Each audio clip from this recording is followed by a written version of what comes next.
Fala pessoal, começando mais um episódio do EP Podcast. Estávamos com saudade, né, Ramon? Tá maluco? Muita saudade, mais de um mês parado sem gravar episódio novo. Já estamos começando aqui o ano de 2023. Olha, já com o pé direito, o episódio ele é especial pra mim, inclusive pra mim, vocês vão entender o porquê. Porque o nosso convidado, ele foi da minha turma na faculdade, foi da mesma sala que eu. Ele é bacharel em Direito, especialista em Direito Constitucional, analista do Ministério Público do Estado de São Paulo, tem muita história para contar de concurso público e vocês sempre falam, traz alguém aí que viveu a realidade, que não vem, né, de família rica e Para tudo de trazer mais. japonês. Para de trazer japonês, traz alguém que já foi reprovado, que foi aprendendo do zero.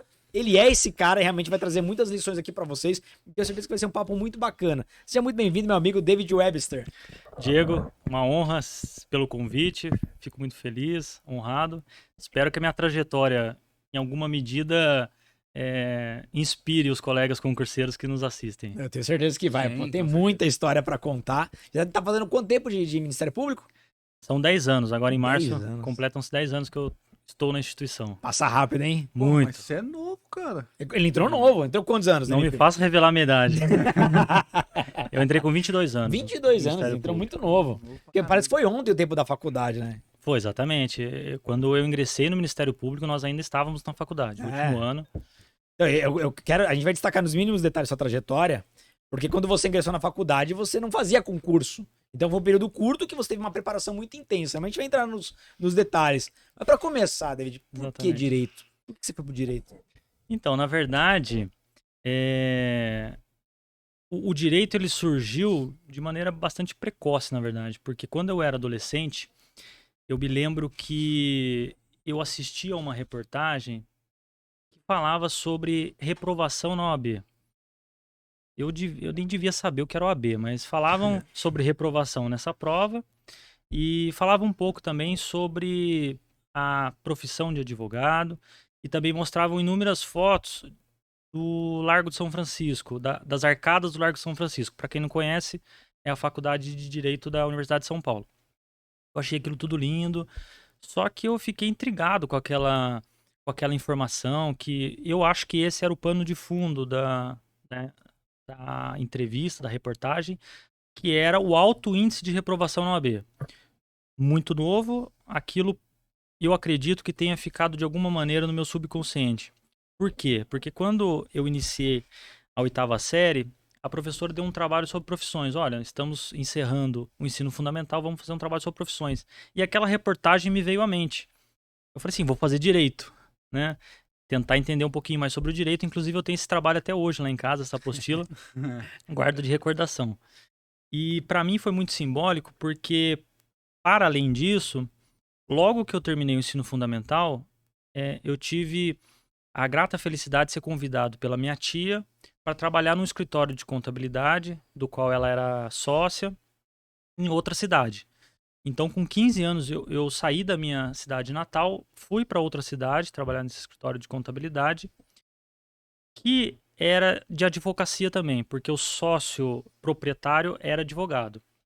E quando eu entrei na sala dele, que eu vi aquela estante de livro que cobria a parede toda, com aquelas RTs, Nossa. sabe? Pra quem não sabe, RT Clássico. são aqueles compêndios de jurisprudência que hoje não tem mais nada disso. É livro pra decorar mesmo. Pra decorar, exatamente. Aqueles são tudo a mesma cor, Isso, assim? isso. Exatamente, marronzinho.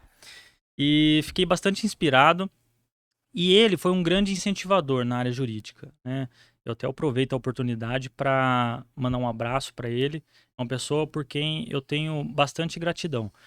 E ele foi uma pessoa que, ao saber que eu queria fazer direito, foi até a mim e me entregou um livro que era sobre o artigo 5º da Constituição Federal.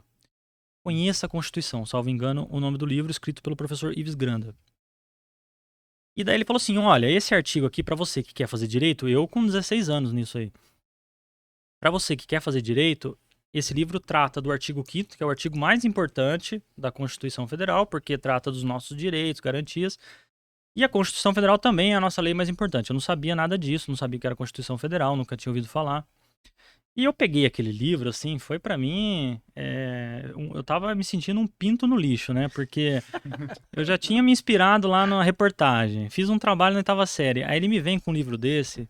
Eu sei que talvez ali já tenha havido alguma relação com a persistência nos concursos, porque quando ele me deu esse livro, eu desconhecia completamente os termos jurídicos que estavam ali, né? Embora fosse um livro de fácil compreensão, mas era um livro que tinha muitos termos jurídicos. Eu falei assim, bom, se ele diz que é importante esse artigo, eu preciso decorar todos esses incisos, entender tudo isso daqui, e o artigo 5º são ali 76 incisos, alguma coisa assim. E eu fiquei inciso por inciso tentando entender. Fui com meu pai na livraria aqui em São José, na época era siciliano, comprei um dicionário jurídico, isso com 16 anos, é muito louco, né?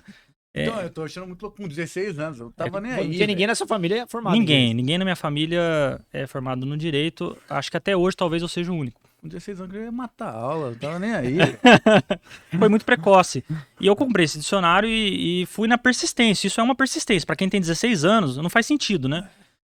Eu não era nenhum aluno exemplo também no ensino médio, mas para além do ensino ali, era escola pública, inclusive, eu comecei a estudar esse livro e comecei a decorar aqueles incisos, né?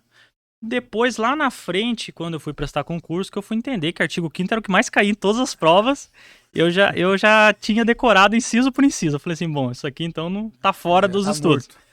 Então foi basicamente isso. Eu tive essa inspiração dele, né, nesse incentivo dele de deixar comigo esse livro, de eu estudar o artigo 5º, e foi por aí que nasceu esse interesse. Ali eu já tinha certeza que eu queria fazer direito mesmo, não tinha por onde fazer qualquer outro curso. Você foi direto depois do ensino médio? Terminou, já foi ou você esperou um tempo? Terminei o ensino médio e já fui. Com quantos? 17 anos, então? Não, 18. 18 anos. Exatamente. Eu iniciei a graduação em 2009. Ali eu tinha 18 anos, exatamente. Vocês são da mesma turma. É, mesma turma. Juntinho. É. O Diego era o mascote Era da o turma, caçula, era o caçula, né? Diego tinha cabelo, depois Tinha cabelo. virou calvo, agora ele é ex-calvo. Hoje em dia é o homem mais rico do curso, mas essa parte a gente... Comecei com 17 anos também. Era o caçulinha da aula.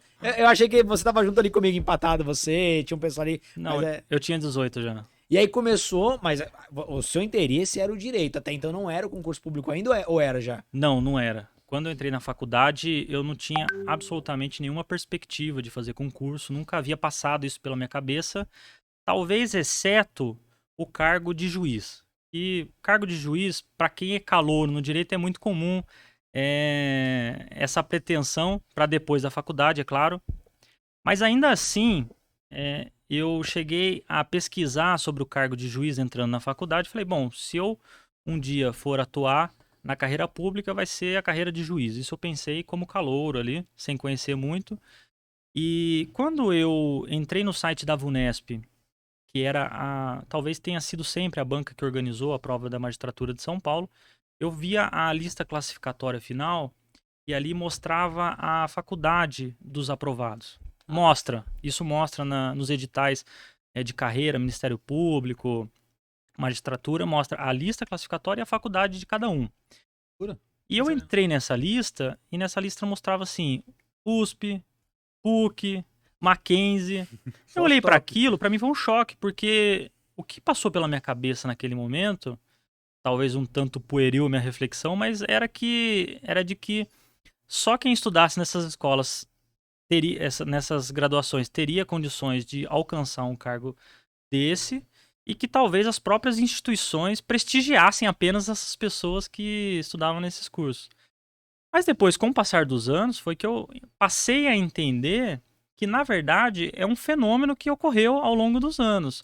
Hoje existe uma democratização do ensino para concurso público, né? Então, quer dizer, naquele momento, 2009, 2008, nós vínhamos ainda de anos em que os principais cursos estavam nas capitais, né? O próprio Alexandre Meirelles veio aqui no canal e contou um pouco da trajetória dele na década de 90 ali, em que ele tinha que ir pessoalmente fazer inscrição para prova. Não tinha essa coisa de fazer pela internet. Então, isso com certeza restringia muito as pessoas que tinham uma maior capacidade financeira, né? De estar em São Paulo, de fazer o curso lá, diferentemente dos anos seguintes, em que hoje você tem pessoas que se preparam para concursos de ponta nos rincões Brasil afora aí, entende? Hoje, se tiver um Wi-Fi na sua casa aqui que roda vídeo, você... Já era. Basta a sua força de vontade, você tem cursos excelentes pela internet. Um valor muito mais barato. Muito mais acessível, exatamente. Então, tanto é assim que nos últimos anos eu tenho reparado nessa lista e hoje você já encontra inúmeras pessoas aprovadas de faculdades que não têm tanto renome. São faculdades... Você voltou na lista e a lista mudou já. Isso, exatamente. Eu tive a curiosidade de ver e vi, assim, flagrantemente esse fenômeno. Porque hoje você tem pessoas de faculdades particulares. E daí, naquele momento, me preocupou. Porque eu falei assim, bom, eu não tenho condições de ir para São Paulo. Enfim, já vou iniciar. Já era certo que eu ia iniciar numa faculdade que não tinha tanto renome particular. Mas eu falei assim, vamos que vamos. E aquilo saiu da minha cabeça naquele momento. Mas foi o máximo que chegou em termos de concurso público para mim. Eu realmente entrei sem nenhuma pretensão. E depois de você ver essa lista, você desanimou? Falou, magistratura não é pra mim. Você continua acreditando. Na verdade, eu desencanei um pouco, pra ser bem sincero, né? Parei de pensar a respeito, talvez. E fiquei mais ali no presente. Falei, bom, vou fazer uma faculdade bem feita aqui e ver no que vai dar depois no futuro, né? E aí na faculdade, o que que... Não, pode perguntar. Não, tava pensando aqui. Se as faculdades hoje de renome não aprovam tanto quanto antigamente, aí você chegou nessa conclusão, né? Que hoje em dia as faculdades menores estão aprovando quase tanto quanto as grandes. Exatamente. Quer dizer que as faculdades de renome... Porque, na verdade, não faz é muita nem diferença. prestigiar uma ou desprestigiar a outra. Mas talvez esse estudo para a faculdade, essa formação na graduação é muito diferente do concurso. É muito comum, é recorrente você encontrar concurseiros que vão te confidenciar isso. Falar, olha, o que eu aprendi na faculdade não foi suficiente para eu passar no concurso, porque Eu você digo que fala tem... isso pra caramba. Eu tenho uma teoria. Claro que é um palpite, puro chute. Que é o seguinte, nessa época que não tinha tanto acesso à informação, a vantagem dessas faculdades, uma USP, por exemplo, Uhum. é que você já começava com um processo de seleção. O cara, para entrar ali, ele tinha que passar num vestibular extremamente concorrido. Então ele já tinha um perfil selecionado que ia levar vantagem em concurso público. Ele não era um cara que estava começando hoje. Ele é um cara que já estava ali num ritmo bom de estudos, era um cara que estava focado, já tinha uma primeira aprovação, tinha mais Exatamente. confiança. A faculdade, sim, o nível de ensino, ela deve ser um pouco melhor, mas não o suficiente para justificar essas aprovações. Mas o fato de você selecionar aquele perfil, isso acabava no final refletindo em Mas aprovação. parece que hoje, pelo ensino tá tão mais Hoje não. aberto, depende muito mais do aluno em Total. si, do cara, da Exatamente. persistência do cara estudar pra cacete, do que da onde ele estudou em si. Sim, hoje foda-se. diploma é só pra pendurar em parede, né? Porque se o cara que tá na USP, o cara que tá na faculdade que nasceu ontem ali, ele vai ter mesmo acesso à É informação. porque eu tô falando isso, porque tem um monte de gente que assiste a gente aqui, tá ligado? Que estudou em faculdade não tão renomada como uma USP, uma Mackenzie, uma Já acha que não vai dar, né? E já acha que não vai dar. Isso aí é uma besteira do mundo hoje Hoje em já dia. não dá mais. Antigamente até Exatamente. tinha um pouco de sentido, né? Por Hoje isso em que eu dia- faço questão de destacar isso, porque talvez essa preocupação que tenha sido a minha lá atrás, talvez seja a de muitos, né? Então, acho importante certeza. destacar isso, que hoje democratizou muito o ensino. Então, esse fenômeno vem acontecendo e tende a tornar cada vez mais acessível, né? Sim, sem O dúvida. acesso ao cargo público. E a dificuldade das provas cada vez maior faz também com que tenhamos bons quadros na administração pública, né? Isso é muito legal de se ver no dia a dia, em todos os órgãos com os quais a gente interage, essa relação interinstitucional, nós vemos bons quadros de servidores, membros, enfim, isso é muito legal O pessoal também. que tem entrado novo, então entra com uma mentalidade já diferente. Totalmente. A gente percebe muito isso e afasta um pouco aquela pecha de que no serviço público só tem peso morto, né? Encostado, Exatamente, pessoa que esperando aposentar. não O cara faz já nada. entra esperando aposentar. Os caras falam isso. Isso. Claro que em qualquer área, seja pública ou privada, você tem pessoas mais comprometidas, menos comprometidas. Mas, de um modo geral, a gente tem percebido que o nível aumentou bastante. Isso é legal de se É ver. uma coisa até que eu ia te perguntar, porque como professor eu pego muita prova antiga. E tinha umas provas bem antigas da magistratura, do Ministério Público, que a gente olha hoje e não cabe mais. Porque naquela época até beleza, que a gente falou de acesso à informação. Mas hoje, as questões do TJ para escrevente, cargo de nível médio, muito mais difícil. Então, realmente, todos os concursos, o nível tá subindo e subindo muito, né? Não é Muito. pouco não, tá trazendo uma galera muito intelectualizada aí pra Muito. administração. E, claro, cada um adota a própria estratégia para fins de estudo para concurso. Mas eu acredito que hoje os concursos eles estão cada vez mais... é necessário que haja uma especialização em cada um dos concursos. Ainda que você tenha matérias que são matérias gerais, que são cobradas em magistratura, Ministério Público, Defensoria, mas existe uma especialização em cada prova, um viés mais direcionado. Prova da Defensoria Pública, por exemplo, é uma prova extremamente complexa, com muita doutrina, muito aprofundamento. Difere um pouco do estilo de outras provas do Ministério Público.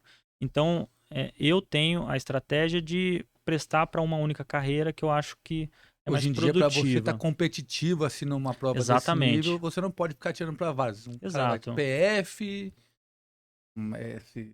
Ele deu um exemplo bom, Poli- porque se você pegar magistratura, Ministério Ministério Público, Público e Defensoria, as matérias são praticamente as mesmas. Mas só Mas- de mudar o viés da Abordagem. prova, abordagem, nossa, já muda É muita muito, coisa. é muito. E, na verdade, essa é uma estratégia que eu adotei desde o início, né? Eu sempre priorizei uma única prova. Bom, a próxima é essa, então vou estudar para essa, entendeu? Nunca foi, vou pegar uma gama, aproveitar matérias em comum e fazer várias. Porque senão eu ia ter talvez um nível maior de reprovação e aquilo talvez pudesse me frustrar, então eu preferi direcionar. o cara que estuda mais genérico assim vai perder pro especialista da prova, com certeza. Sempre é, É, difícil de um- o especialista perder. De um modo geral, De sim, modo geral, né? sim. A menos que seja uma pessoa diferenciada mesmo, porque tem, né? Tem pessoas que estudam para 3 carreiras distintas e se sobressaem muito bem em todas as provas, né? Mas vamos partir aqui da regra geral, né? Do homem médio. Do afegão médio. Exatamente. E você nunca teve tentação? Falou, pô, abriu um da defensoria ali, cara, eu tenho que desviar Não. um pouquinho. Nunca se tinha tentado. Porque a Nunca. gente percebe que nessa geração tem uma galera muito ansiosa, né? Sim. O cara sim. tá estudando pra polícia, daqui a pouco abre Banco do Brasil, INSS, o cara se sente tentado pra sair fazendo tudo quanto é concurso. Exatamente. Ele tá se Verdade, prejudicando, verdade. não tem? Não vai... Eu repito, cada um tem sua estratégia de estudo e realmente, conforme o passar dos anos, você conhece muitos colegas concurseiros e conhece centenas de estratégias, mas, assim, eu acho que é difícil hoje em dia, cada vez mais difícil você adotar essa estratégia de várias provas, enfim. E na faculdade, David, agora é uma curiosidade até pessoal, porque quando eu tô em live, eu até falo pra galera, falo, ó, eu cheguei novinho na faculdade com 17 anos, eu falava, ó, tinha o grupo dos concurseiros lá, que era o seu grupo, inclusive. Ah, agora que você falou que você começou com 18 anos também, eu queria saber quando que começou pra você e pro grupo como um todo, porque você chegou visando a magistratura, depois recuou um pouco, e quando é que teve um contato direto mesmo com o concurso público? Então, essa pretensão de magistratura seria uma pretensão de longo prazo, até porque dependeria do bacharelado, de 3 anos de atividade jurídica. Mas nunca eu havia pensado na possibilidade de ser servidor público naquele momento, durante a faculdade, né? E ao conhecer os meus amigos, né, conheci ali na faculdade já no primeiro semestre, eles é que prestavam, 2 deles prestavam muito concurso, né, prestavam provas, enfim, eles já estavam nessa atmosfera de concurso e ao me aproximar deles, né, o meio acabou me inspirando ali, porque só se falava nisso. Concurseiro só sabe falar de concurso, é o tempo todo, entendeu? Assim, você tá dormindo, você tá falando sonâmbulo, né? Você tá Delirando com concurso. delirando Tava com de concurso. verdade, cara. E a gente só falava nisso. E a gente se ajudava muito, a gente trocava informações. E foi a partir desse contato com eles que eu falei assim, então achei interessante naquele momento o quê? A questão salarial era muito melhor do que a iniciativa privada, né, para determinados cargos de ensino médio e também estabilidade, principalmente. Então, para quem tinha 18 anos, representava uma ascensão profissional, sem dúvida, fora do normal, né? Então, aquilo entrou na minha cabeça. Eu falei, bom, o artigo 5º eu já sei de cor, né? Então eu vou me aventurar agora nessa coisa do concurso. E aí, a parte de estudos, você foi pegando com eles? No dia Então, a dia? a gente trocava muita figura, exatamente, e naquele momento até já se falava de mapas mentais, a gente trocava essas informações, e foi legal porque você começa a aprender, por exemplo, quem nunca prestou concurso, quem vai iniciar os concursos, o mundo dos concursos, às vezes se assusta com a quantidade de vagas, por exemplo, que consta do edital. Mas daí naquele momento eu passei a entender que o número de cargos colocados à disposição no edital não representava a realidade, porque normalmente os cargos públicos nomeavam muito mais do que aqueles cargos à disposição, por uma simples razão. Ao disponibilizar cargos no edital, o candidato que for aprovado dentro daquela quantidade de vagas tem o direito subjetivo de ser aprovado naquela quantidade. Os que ficam em seguida, eles têm uma mera expectativa ali de que possam ser nomeados, né? Então, estrategicamente, o órgão coloca uma certa quantidade. Às vezes, internamente, você sabe que está precisando de mais quadros, mas... E daí, a hora que você passa a entender isso, você fica menos assustado. Você fala assim, não, eu não estou indo para competir por 2 vagas, 1 vaga. Provavelmente vão nomear muito mais do que essa quantidade, que no próprio TJ de São Paulo acontece muito isso. Muito, né? Porque quando você acessa o edital do TJ de São Paulo, não é aquela quantidade infinita de gente que entra que está no edital. Talvez no edital mostre lá, para capital, 200 vagas, algo assim do tipo. E da hora que você vai ver, entrou 1.000 pessoas, entendeu? Então você passa a entender toda essa dinâmica um pouco mais de perto. Eu entendi que era acessível. Então, dependeria de dar um início. E o início foi nesse primeiro semestre, assim, que foi quando eu prestei minha primeira prova. Ah, já foi no primeiro semestre da faculdade? Foi nesse primeiro semestre, em 2009. Então, foi minha primeira prova oficial de justiça do Tribunal de Justiça de São Paulo. Só que nessa prova, eu ainda não estava tão envolvido, assim, com a responsabilidade de estudar. Eu fui, me inscrevi, né? Era tudo novo, prestei essa prova. Não fui nem classificado, né? Foi como aventureiro mesmo. Foi como aventureiro, exatamente, como muitos vão até hoje, assim, né? As pessoas se assustam às vezes com o número de inscritos para a prova, mas você tem uma parcela generosa dessa lista que se aventura, né? Vamos, Dá pra ver. como se fosse uma lotomania. É verdade. Vou chutar C a prova inteira para ver o que dá. Pagadores de taxa. Exatamente, pagadores de taxa. A instituição agradece, né? O órgão público agradece. Nessa fase você chegou a estudar ou foi com cara e coragem? Até estudei. O meu estudar naquele momento foi o seguinte: eu acessei o edital, vi as leis que caíam e imprimi no Word e fiquei lendo a lei. Mas foi a única coisa, matérias específicas como português, raciocínio lógico, não lembro se tinha nessa primeira prova ou era matemática, eu não cheguei a ver nada disso. O bom do edital para escrevente naquela época, não sei se ainda é assim, é que nas matérias específicas eles especificavam os artigos que eram para ser estudados. Ainda é. Então, assim, aquilo era surreal, porque eu ia lá na lei, copiava aquele artigo que caía, copiava apenas aqueles artigos, colava no Word, imprimia e ficava lendo aquilo ali, né? Que nem um retardado. Mas aquilo não deu certo. No primeiro momento, enfim, foi muito pouco tempo também entre conhecê-los e fazer essa primeira prova. Então eu não tinha, talvez, absorvido ainda muito essa ideia de A concurso. base de português sua, assim, era boa ou Então, meia boca? relativamente boa. Relativamente boa por quê? Porque você vai entender nos concursos seguintes isso.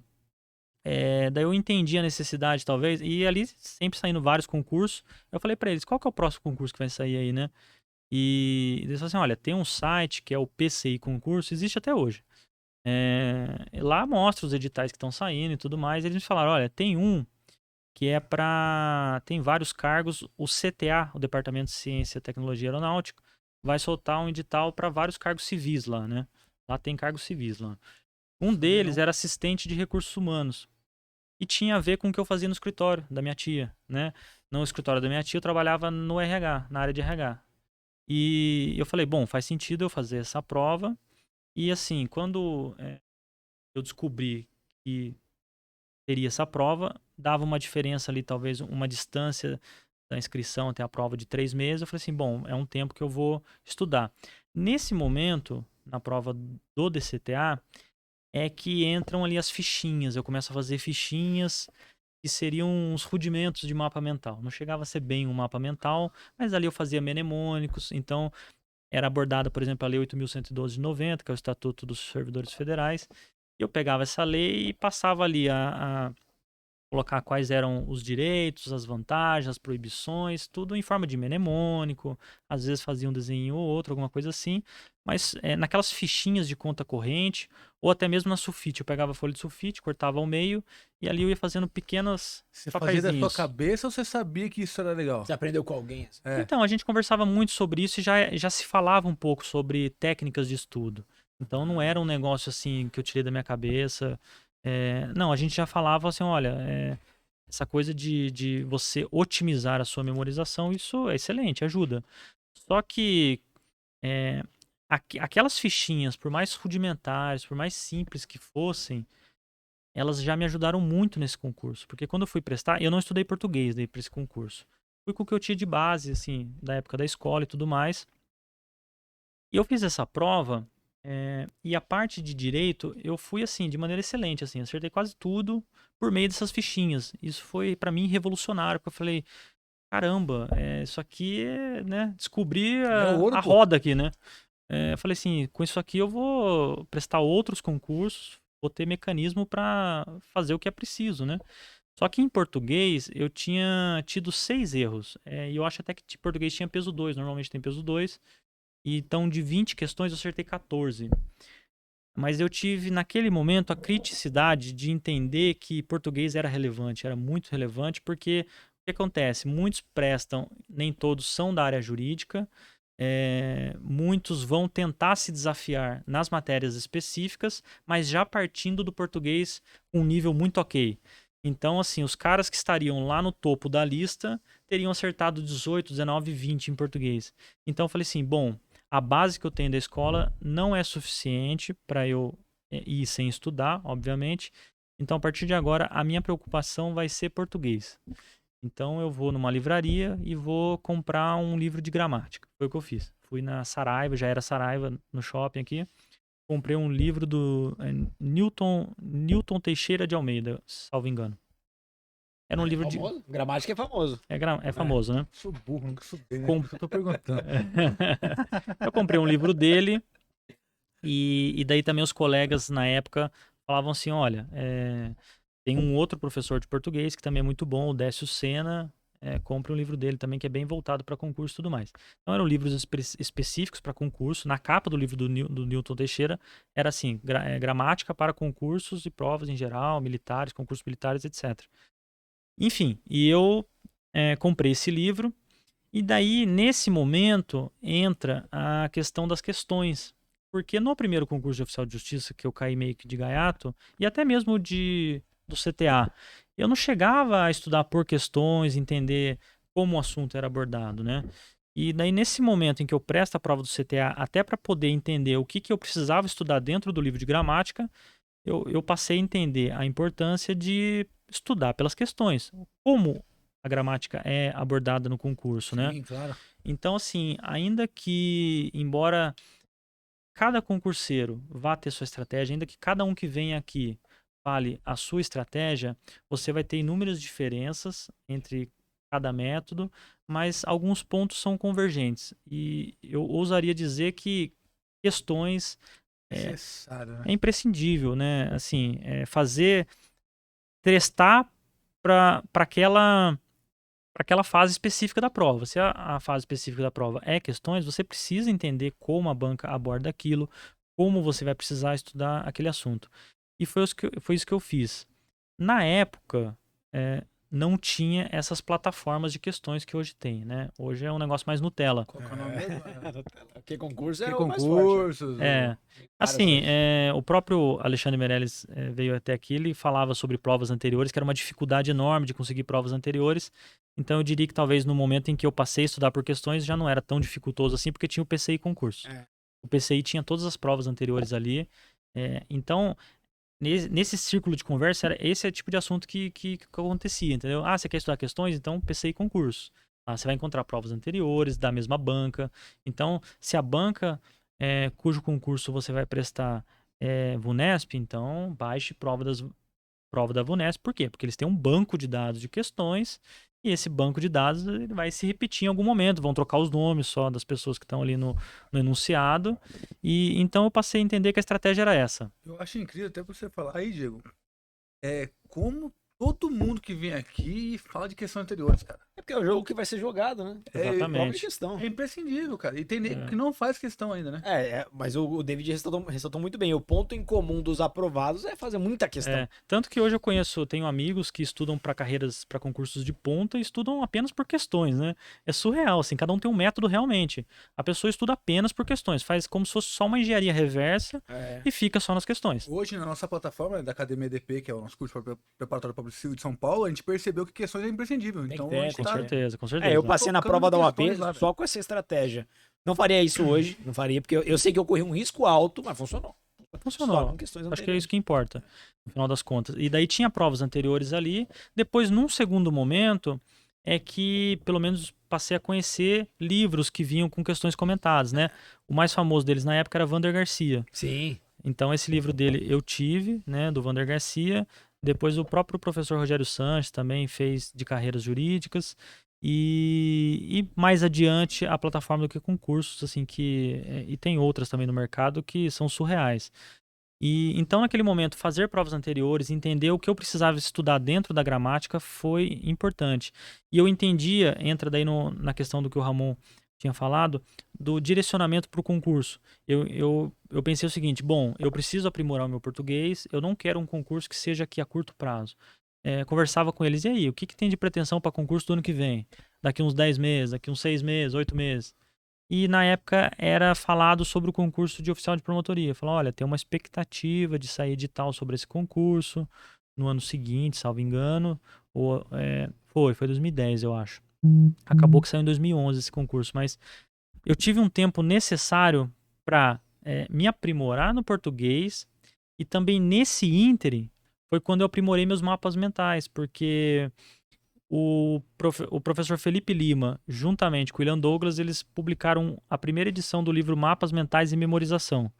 Na época eu comprei esse livro e ele explicava um embasamento científico sobre a elaboração do mapa, como fazer um mapa de maneira que otimize, o seu cérebro entenda da melhor maneira, e aquilo foi impressionante, porque me ajudou a ter uma ideia e eu fiquei com muitas ideias ali de pegar o edital. Falei, então o próximo edital daqui 10 meses talvez seja o de oficial de promotoria.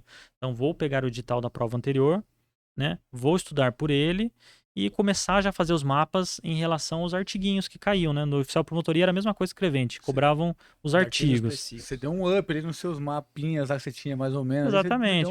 Então era um período em que eu me concentraria totalmente numa prova que eu prestaria dali a 10 meses. Então, foquei nesses mapas, comecei a fazer na folha de sulfite esses mapas, do centro para as pontas, bem colorido. E no português eu passei a usar também para me ajudar em... Não tinha preguiça nenhuma, né? Porque a galera reclama muito que dá trabalho. Você leu esse livro aí, Dudu? Li, o Felipe Lima. Aliás, o Felipe Lima, já te convidei pro podcast, estamos te esperando aqui, já tá me devendo a visita. Chama os caras aí, Já chamei, pessoal já chamei. marcar os caras no Instagram lá, Ele já pra chamei. vir aqui, pô. Pois é, então.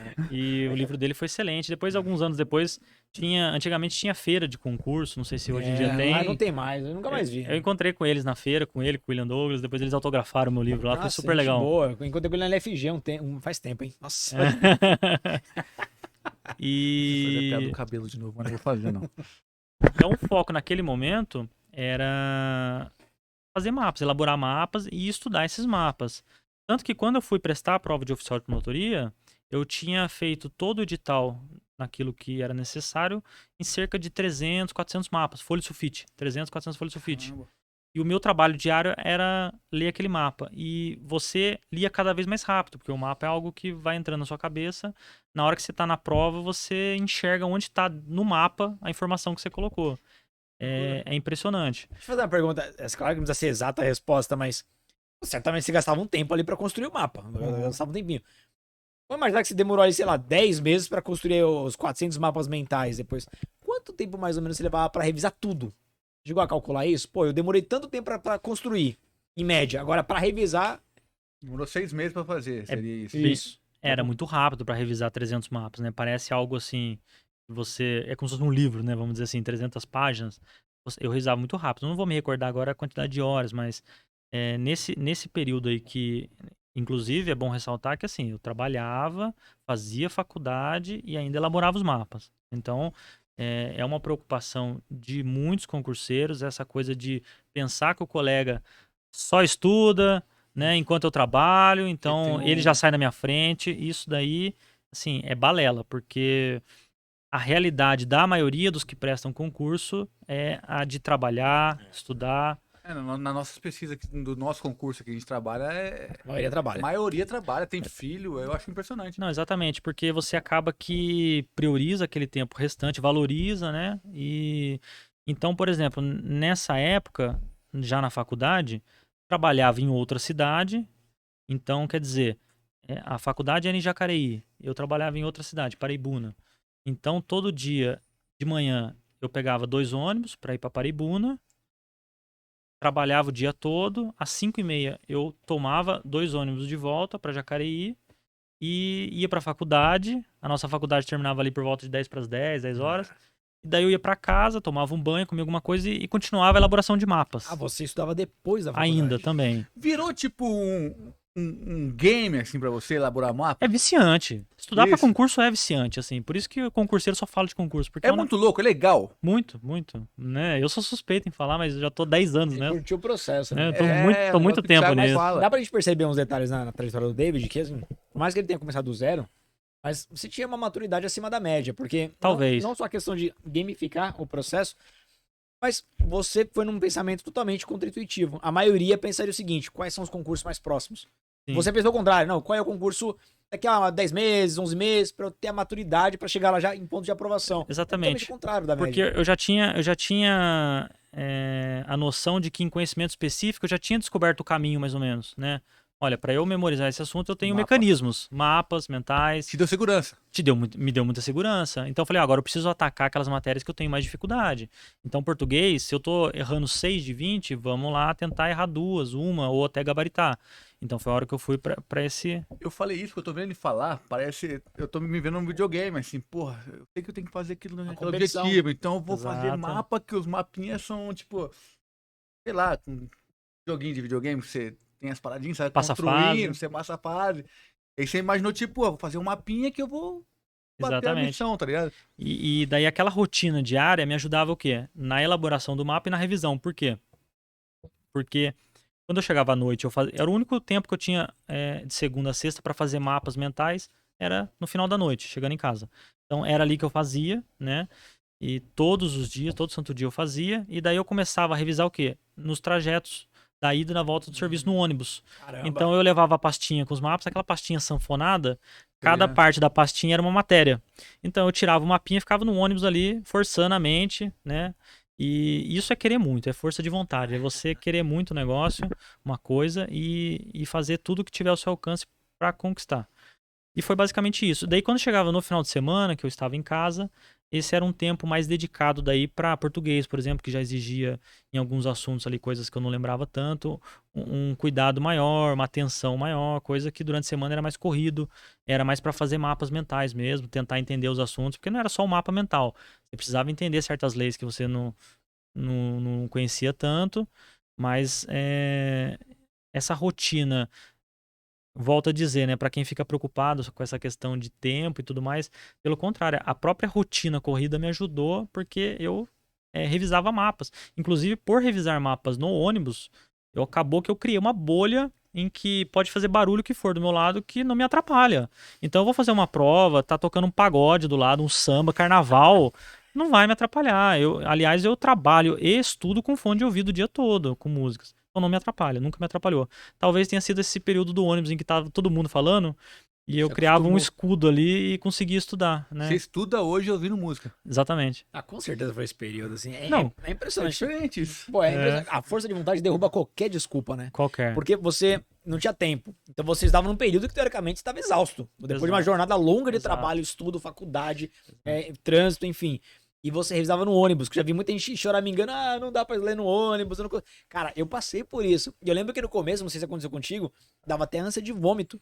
Porque eu tava focando no material e a visão periférica aqui no trânsito. Aham. Aí enjoava. Mas o cérebro se adapta. Adapta tudo. 5, 6 dias, parece que você esquece do planeta. O Exatamente. risco até de perder, descer no ponto certo ali, porque é tão focado que você fica. Exatamente. E você pegou isso, matou E a gente tinha o vademeco na faculdade, então eu carregava o vademeco pra cima e pra baixo. Daí Nossa, no tijolo. no retorno de Paraibuna pra Jacareí, eu normalmente já estava mais cansado. Ali, quando eu não conseguia revisar mapas mentais, eu colocava o vademeco no vidro e encostava pra dar uma cochilada. Levava o travesseiro de pedra ali. Aquele cochilo era, assim, revigorante, porque eu ia pra faculdade, logo depois da faculdade eu sabia que eu ia esticar mais um pouco ainda à noite, né? Então, assim, é claro que se nós formos ouvir pessoas que são especialistas em neurociência, aquela coisa toda, claro que não é recomendável você fazer isso com o seu sono, dormir menos do que o seu corpo deve, mas às vezes numa situação de necessidade ali, você tá motivado, você tá motivadíssimo a ficar ali fazendo os mapas, Sim. você fica, entendeu? E final de semana deu compensar, dormir um pouco mais. Então, e assim, nesse equilíbrio. E até que saiu o edital. Quando saiu o edital de oficial de promotoria, a banca mudou. Então, quer dizer, até aquele momento, as provas anteriores eram todas VUNESP. Então, eu comia a prova da VUNESP, aí saiu o edital, banca, IBFC. Nossa. Era outra banca completamente diferente. diferente. E o pior, a IBFC naquele momento, não sei se hoje tem tanto prestígio, mas naquele momento ela estava no início da trajetória. Tinha grade de questões anteriores, quase não tinha Nada, você entrava no PCI concurso, você não achava quase nada. Então eu me agarrei numa meia dúzia de prova que eu achei lá, principalmente português, que essa era a minha preocupação. Falei assim, bom, eu estudei tanto pelo português da VUNESP, agora como que vai ser o português nessa prova?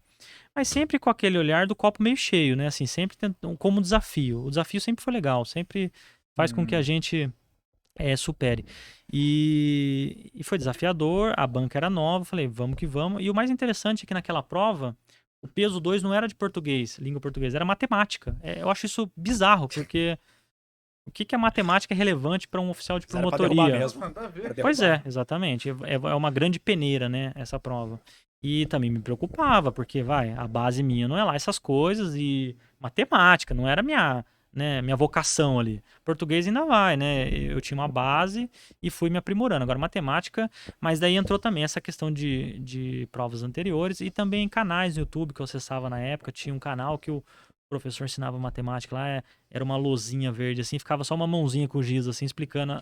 E era meio que voltado para concurso essa matemática. Então era aquela matemática que caía nessas provas mesmo. Mínimo, múltiplo comum,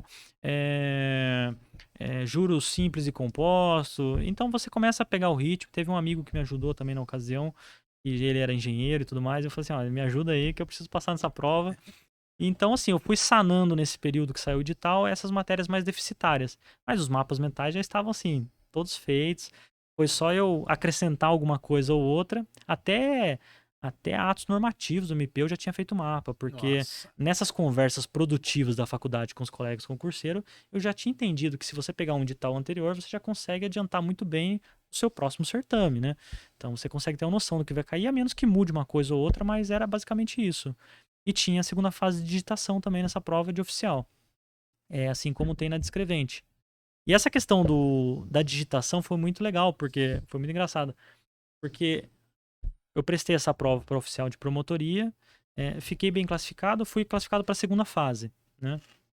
Deram certo os estudos, mapas mentais, aquele esforço todo. Matemática também foi. Matemática fui muito bem. Em português acho que eu devo ter errado alguma coisa assim. Matemática 2, que para mim tava maravilhoso. E daí eu fui para a segunda fase, tanto uma fase quanto a outra eram classificatórias. Então eu fui numa determinada posição para a segunda fase de digitação. E na digitação, não sei se vocês já viram, mas você precisa digitar, sei lá, 1.700 caracteres em 11 minutos, algo assim.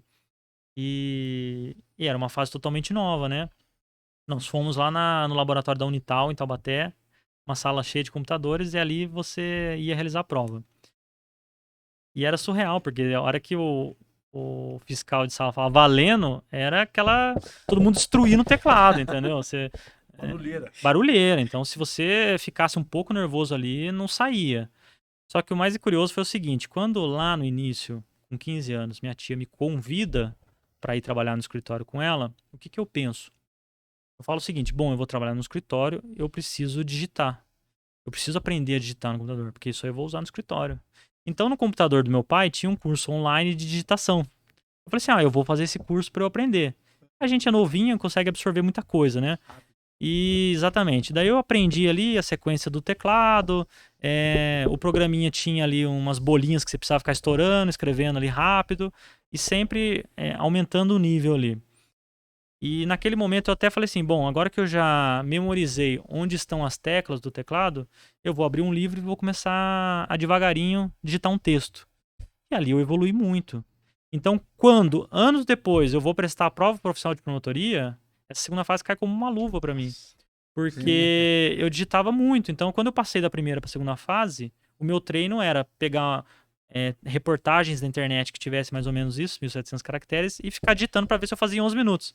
E nos meus treinos eu tava cada vez melhor. Tava fazendo em 8, 9, com tempo de sobra. Com a margem gigante. Exatamente. Tanto que chegou no dia da segunda fase, quando eu fui prestar, eles davam um texto e você precisava copiar. Você fazia da maneira como você quisesse. colocava uma régua para acompanhar, não colocava, só ia olhando, digitava, olhava pro teclado, olhava pra tela, você olhava pra onde você quiser, fazia do jeito que você quisesse, desde que acertasse tudo ali a pontuação.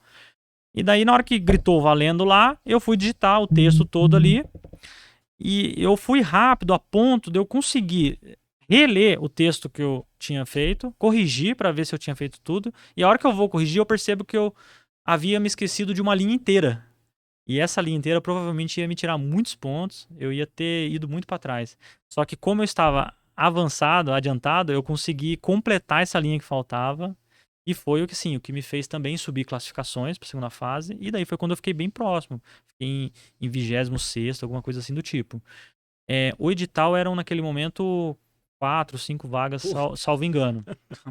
Mas eu já entendia essa lógica. Já tava no jogo, já. Já estava no jogo, já entendia que certamente eles iriam nomear várias pessoas e que era só questão de tempo. E de fato, foi questão de tempo. 1 ano e 3 meses depois. Ah, você foi nomeado nesse Nesse concurso, foi nomeado nesse, foi meu primeiro concurso. Nessa prova de digitação você ainda conseguia fazer isso? De digitar além do só o texto ali? Só o texto, Só o não texto. não olhava pro teclado. Acho que talvez por isso que eu deixei passar uma linha inteira. Eu fiquei tão assim, né? Mas te deu uma margem Olhava pra absurda. tela, pro teclado, né? Pro texto, aliás. E me deu uma margem absurda. Então, assim, às vezes certas coisas a gente não entende, né? Alguns esforços nossos, que daí lá na frente você vai entender o porquê daquilo. E me ajudou muito naquela prova. Foi essencial também. E Essa foi sua primeira aprovação. essa foi minha primeira. Então, eu tinha prestado oficial de justiça sequer classificado. O de assistente de recursos humanos do DCTA, eu fui classificado também. Então, embora, apesar do português eu ter ficado distante, eu devo ter ficado ali mais ou menos em 30º, só que eram 4 vagas também lá. Mandou bem, 30º? Pois é, então, isso que me deixou muito feliz, porque foi a virada de chave para eu entender que tempo era uma questão valiosa para mim, porque se ali eu tive um pouco mais de tempo para estudar do que em relação ao oficial de justiça e tive uma boa desenvoltura, eu falei assim, agora o que eu preciso é de um pouco mais de tempo ainda pro próximo edital, porque daí eu vou chegar preparadíssimo, vou chegar para ficar entre os primeiros. Então foi esse mindset, né, como se diz muito. Foi isso, foi a mentalidade de entender essa dinâmica. E até por eu ficar perto, me motivou muito. E até meus pais, assim, que também não se falava muito em concurso dentro de casa. Meu pai nem acreditava muito nisso também. Na hora que ele me vê esse meu primeiro resultado, ele já começa... Já convenceu. Poxa, é possível, né? Porque, dá. exatamente. E daí aquilo, né, essa acolhida toda me dá muita motivação para eu continuar. Eu queria perguntar, como que você escolheu esses cargos? Era pelo tempo que você tinha que se preparar, pelo salário, tal, pela fala, vocação, Na verdade, não. Nunca, nesse período da trajetória, nunca teve nada relacionado à vocação, né? Era um salário mesmo. Era oportunidade. Então, se naquele primeiro momento me apareceu o concurso de oficial de justiça e eu estava começando a respirar essa atmosfera, vou nesse.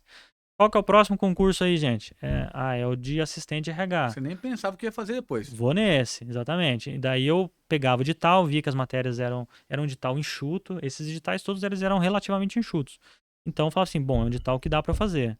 E daí essa questão do oficial de promotoria foi basicamente isso também. Eu falei, deixa eu entender qual é o concurso que vai ter daqui a um ano. O próprio colega da nossa sala, que já era oficial de promotoria naquele momento, também me falou, olha, tem perspectiva de abrir o concurso no próximo ano e tudo mais.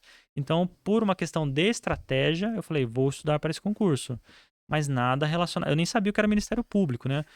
Quando você... Eu pelo menos, né, na faculdade, para mim, Ministério Público era o promotor do júri. A área criminal, o cara que... Nos filmes que você vê acusando ali, era isso. Eu nem queria ingressar no Ministério Público como promotor, pelo menos. Eu falo assim, não, é perigosa a atuação, aquela coisa toda. É muito na cara de bandido, né? Exatamente. Eu tinha essa coisa quando eu comecei. E depois que eu entrei, que tudo mudou, assim, foi uma outra perspectiva. Nesse meio tempo, eu ainda cheguei a prestar um curso de técnico do INSS. Logo que eu prestei o de oficial de promotoria, abri o edital do INSS e para mim também fazia sentido prestar, porque eu era assistente de RH no escritório onde eu trabalhava e lá eu lidava com direito previdenciário. Eu gostava muito do assunto. Falei, bom, utilizando os mapas mentais, o meu estudo para português que eu aprimorei, e eu gostar de previdência, talvez isso me dê uma boa chance de prestar essa prova e ir bem. Só que era uma única vaga na agência de Jacareí. E na época, não sei se hoje ainda vale isso, mas tinha um decreto que dizia que se o edital disponibilizasse uma vaga, o cadastro de reserva seria de apenas 5, uma coisa assim. Limitava o cadastro de reservas. Não sei se isso existe ainda, mas limitava. E daí eu sabia que ali eu só ia passar se eu ficasse entre os 5 primeiros. Ainda que eu ficasse próximo, não seria nem considerado classificado, porque eu teria que estar entre os 5 primeiros. Mas eu prestei esse concurso, mas esse concurso tem uma história legal, engraçada, porque eu me preparei, tudo que tinha que fazer, e a prova ia ser em São José dos Campos. Escola Anglo, eu acho, ali perto do Colinas, do shopping. E eu estacionei meu carro no Colinas. Falei, vou estacionar o carro, eu vou a pé lá pra fazer a prova. E eu fui comprar um chocolate na Americanas, uma água, alguma coisa assim. No shopping ali. No shopping, exatamente. E fui a pé até a escola. Dava uma caminhada de cerca de 20 minutos até a escola. E chegou na escola, lotada. Eu lembro até hoje, eram 3.300 inscritos para essa única vaga em São José. E daí eu fui pra escola. Na hora que eu chego na porta para entrar na sala, eu coloco a mão no bolso, cadê minha carteira com meus documentos? Esqueceu lá no... Você precisa se identificar para você entrar na sala. É imprescindível o documento, senão você não presta a prova. Nossa, assim, e eu vou dizer mais, faltando 20 minutos para fechar o portão. Ia fechar o portão. Quer dizer, uma prova que eu havia estudado meses, né? Foi concomitante ao período da prova de oficial de promotoria. Eu falei, vou prestar essa. E eu fiquei meses estudando. Quando chega na última hora, acontece isso, esse Você imprevisto. voltou lá buscar... Eu saio correndo da escola. Sim. Eu saí correndo, pinote, até que na rua, uma mulher para o carro. Ela fala assim, você também errou a escola? Eu falei, não, o meu problema não é ter errado a escola. O meu problema é que eu fui no shopping, eu não sei onde está minha carteira, não sei se eu esqueci em cima do meu carro, dentro do meu carro, e não vai dar tempo, porque 20 minutos para fechar o portão. Ela falou assim, então entra no carro que eu vou te levar no Colinas. Nossa. Essa mulher me leva no Colinas, nunca tinha visto na vida. Um anjo, né? Ela me levou até o Colinas. Ela entrou com o carro dentro do Colinas, né? Porque ela ainda teria aquela tolerância de 15 minutos. Sim. Ela entrou, estacionou do lado do meu carro. E eu entrei no meu carro e fui procurar a carteira. Cadê a carteira? Nada, não tava em cima do carro, não tava dentro do carro. Pra minha sorte, dentro do porta-luva tinha uma CNH vencida. Sério? CNH vencida. Eu pego essa CNH e falo assim, olha, vamos pra escola. Deu menos de 15 minutos, ela saiu, me levou na escola, agradeci demais. Chegou faltando assim 5 minutos pro portão fechar. Tudo isso em 20 minutos. Na hora que eu chego na porta da sala, ainda bem que ela não conferiu validade do documento nem nada. Ela só viu minha foto, Cara conferiu, crachá. cara crachá, e entrei. E daí entra aquela questão, né, da tranquilidade no dia da prova. Isso é muito importante. Às vezes as pessoas estudam meses a fio e quando chega no dia mais importante, que é o dia da prova, elas ficam num estado de emoção além do normal. Imagina uma situação dessa que você perde a carteira. Nossa. Eu ia prestar a prova sabendo que minha carteira tava, sabe lá onde, né? Sim. Só que eu tava assim, tão tranquilo, que eu falei assim, bom, minha carteira eu resolvo depois, faço um boletim de ocorrência depois. O que eu mais queria era ter entrado para fazer a prova, e isso eu consegui. Então agora é ficar com a cabeça tranquila e fazer essa prova. E o meu resultado naquela prova foi o melhor de todos que eu tive até hoje no ensino, em provas de nível médio. Sério? Porque para oficial de promotoria eu fui aprovado, classificado, fiquei ali na 26ª posição. Mas esse do INSS eu fiquei em 11º. Olha. Então foi muito perto. Eu não seria nomeado nunca porque eu não fiquei entre os 5 primeiros. Talvez em outras regiões, se eu me inscrevesse, talvez eu teria entrado. Com mais vagas, né? Com mais vagas, exatamente. Tinha uns que tinham 3, 4 vagas disponíveis, então eu estaria entre os 20 primeiros e entraria. Mas assim, tudo também tem um porquê, porque depois que eu entrei no Ministério Público, aí eu fui entender minha vocação e me apaixonei pela instituição, pela atividade, enfim. Se eu estivesse no INSS, talvez a realidade seria outra. Pagavam melhor, era uma estrutura federal, o INSS, menos horas de trabalho, eram 6 horas, salvo engano. Só que, enfim, aconteceu isso que aconteceu, mas foi uma história muito legal, porque me mostrou que eu estava realmente muito maduro no aspecto psicológico ali, né? Eu estava blindado, vamos dizer assim. Isso que eu ia perguntar. Você encontrou? Nunca mais. Fui na Americanas depois da prova, perguntei se estava lá. E, Uma enfim, carteira de concurseiro também, né? Não tem nada. tinha nada. Liso. Né? Liso. Cartão sem limite. Mas assim, se não tiver... E também, assim, entra um pouco de planejamento na questão de que, poxa, eu deixei perder uma carteira 20 minutos antes da prova, né? Um puta erro Tipo, da em minha cima da hora. parte. Em cima da hora. Dei bobeira com a carteira, entendeu? Eu tava com a cabeça sei lá onde. E ficou. Então, assim, tomar muito cuidado. Hoje em dia, eu sou cauteloso. Depois de 14 anos de concurso, eu ando com um documento num bolso, outro documento no outro. Se no trajeto pro local de prova, Espalha os documentos no se me carro. roubarem, se entrar, se acontecer qualquer merda, eu sei que eu vou estar com o documento escondido em outro lugar, entendeu? Um na mochila, normalmente fica um na mochila, um no bolso, assim, né? Se perder de um, tem no outro e segue o baile. Exatamente, né? Pelo menos eu vou precavido. Mas hoje você já pensa mais na vocação. Não, com certeza. Tanto que depois que eu entrei no Ministério Público como oficial de promotoria, eu passo a entender a atuação do Ministério Público e vejo que não era apenas um promotor no júri, que a atuação do Ministério Público era extremamente ampla. Eu saí de Jacareí e fui nomeado em Ubatuba. Então, eu desço de Jacareí, vou para Ubatuba e vou morar sozinho na praia. Cara. Nossa, eu fiquei feliz da vida, né? Imagina só, na faculdade, no último ano da faculdade, 22 anos, Solteiro? eu tava namorando na época. Errou! Eu namorava. E daí, naquele momento, eu vou pra Ubatuba e, poxa, uma puta perspectiva profissional legal pra aquele momento. Eu fiquei super feliz. Fui com muita gratidão pra lá. E no dia a dia eu aprendi, evolui muito, assim, pessoal, profissionalmente, porque você tinha um contato diário com a população e ali a pessoa enxergava o Ministério Público realmente como uma última trincheira ali. E ela queria, às vezes, apenas desabafar, até, né? Queria uma atenção. E até hoje acontece muito isso. Pessoas que, às vezes, elogiam o atendimento porque imaginavam que ali seria completamente diferente, que ela não seria bem atendida, que a pessoa ignoraria as falas dela, os reclames dela, né?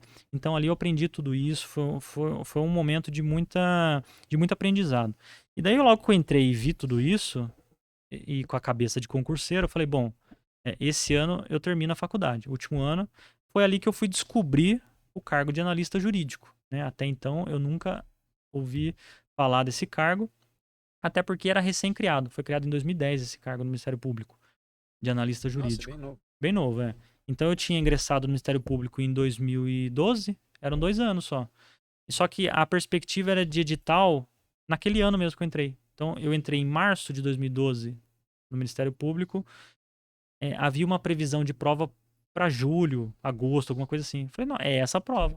Porque daí eu presto essa prova, eu passo nessa prova, né? Aquela coisa do concurseiro. Eu passo nessa prova. Tava confiante, pô. Confiança, nossa. Tava falei, grandão. Tava grandão. Aí eu falei assim, vou prestar essa prova. E perfeito, porque eu vou encerrar a faculdade em dezembro, já vai ter dado tempo de homologar o concurso. E imagina só eu terminar a faculdade como analista num concurso de nível superior, né? E só que não foi daquela vez, né? Assim que eu entrei, foi aquela questão do tempo sempre, que eu já tinha lá desde o início, a questão de preparação para a prova especificamente. Porque muda muito de oficial para analista? Muda muito, o edital já não é mais tão enxuto, você tem as matérias quase que as mesmas, ou se não todas as mesmas, do cargo para promotor de justiça. Eu queria voltar só um pouquinho, Diego, por leigo. O que o oficial de promotoria faz? Qual é o trampo desse cara? O oficial de promotoria está para o Ministério Público, talvez como escrevente esteja para o Tribunal de Justiça. É quem faz a coisa acontecer ali. É quem está no dia a dia, faz o atendimento ao público, dá andamento nos procedimentos internos, faz todo esse serviço de atender telefone, enfim, todo esse serviço administrativo. A burocracia toda A burocracia. É o peão. É o que Isso, se é o peão. fode. É o chão de fábrica ali, né? É o que se ferra. Tem outros cargos também, auxiliar de promotoria também, com. Mas com o peão do MP é outro nível, né? Ah, legal. Outro nível. Chama eu, MP. Mas assim, é basicamente isso. Então, era esse o meu trabalho.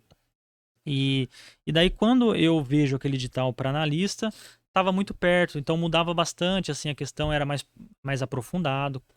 Então, todas as matérias da faculdade vinham naquele momento mais à tona, então já não era mais o edital com os artigos especificados, lá que você tinha que estudar. Aprofundado. Agora é quase que a matéria inteira ali para você descobrir o que cai, entende? Mais uma pergunta de leigo aqui. O analista do MP só pode ser quem faz direito ou pode ser outras carreiras? Esse cargo de analista jurídico é exclusivo de bacharéis em direito.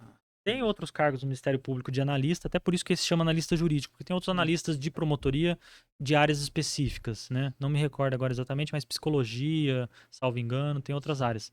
Então eu fui prestar, na época acho que nem chamava analista jurídico, era outro nome, mas fui prestar essa prova e ela era feita de 3 fases, era diferente. Eram 2 peneiras objetivas e uma última dissertativa. Nossa. Então tinha dissertativa sem consulta, né? O máximo que eu tinha feito de prova dissertativa era a OAB. A OAB eu cheguei a fazer... Aliás, não, a OAB eu fiz depois até. Fiz no ano seguinte da faculdade. Mas nesse momento, quando eu vou prestar essa prova, eram 2 objetivas, caía português também, cobrava português e, salvo engano, atualidades, alguma coisinha ali. 80 e poucas questões de direito e o restante português e Nossa. atualidades. Então ali naquele momento, eu já senti que era diferente e falei, bom, vou intensificar os meus mapas mentais aqui agora, vou ter que aumentar e tudo mais. E prestei essa prova. Nessa, eu fui aprovado na primeira fase ainda. Cheguei a ser aprovado. E daí você ia numa segunda data até São Paulo para fazer a prova objetiva de manhã, De novo? a segunda peneira objetiva, com menos questões. E à tarde você prestava a dissertativa. Só que a sua dissertativa só era corrigida se você passasse nessa de manhã, a objetiva. E daí foi quando eu rodei. Eu rodei nessa segunda prova objetiva, não fiz o mínimo que era necessário. E ainda bem que não corrigiram a minha dissertativa naquele momento, porque foi um fiasco. Mas eram outras disciplinas na prova objetiva, na segunda? Na segunda eram as mesmas matérias da primeira, né? Eu acho que tinha ali talvez uma especificação. Eu não lembro se tinha especificação de matéria, tal como ocorre no concurso de promotor de justiça, mas tinha ali que era 5 discursivas, 2 redações, eu acho. E daí era essa dinâmica do negócio. Não, a objetiva. A segunda prova A objetiva. objetiva era igual à primeira. Mas não faz Mesma sentido, coisa. é, Não foram faz. iguais. Não faz. Mudou, né? Mas assim. Mudou e inclusive O foi nível foi diferente? da prova.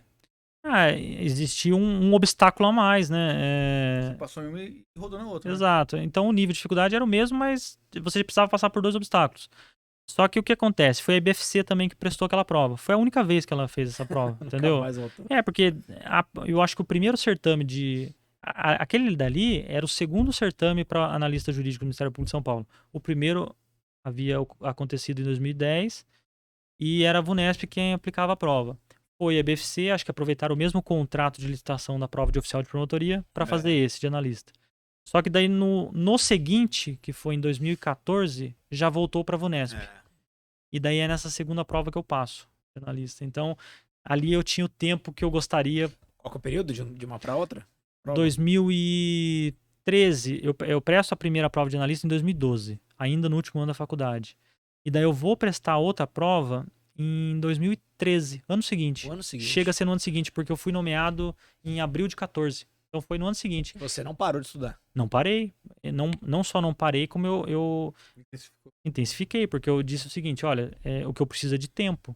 Só que daí naquele momento também eu comecei a perceber que só os mapas mentais iam ficar muito inviável, porque é o que o Diego falou, são muitos mapas mentais, né, o edital cada vez maior, e eu precisava de tempo para fazer aqueles mapas mentais. Então, ainda que fosse para revisar em 3 horas tudo, eu ia demandar muitas horas de estudo. Então, é a hora que eu começo a adaptar. Você tem que ser um camaleão, né? Tô com pouco tempo, então agora eu vou trabalhar com mecanismos que otimizem a memorização, mas não necessariamente só mapas mentais. Mas, assim, quadros esquematizados, resumos...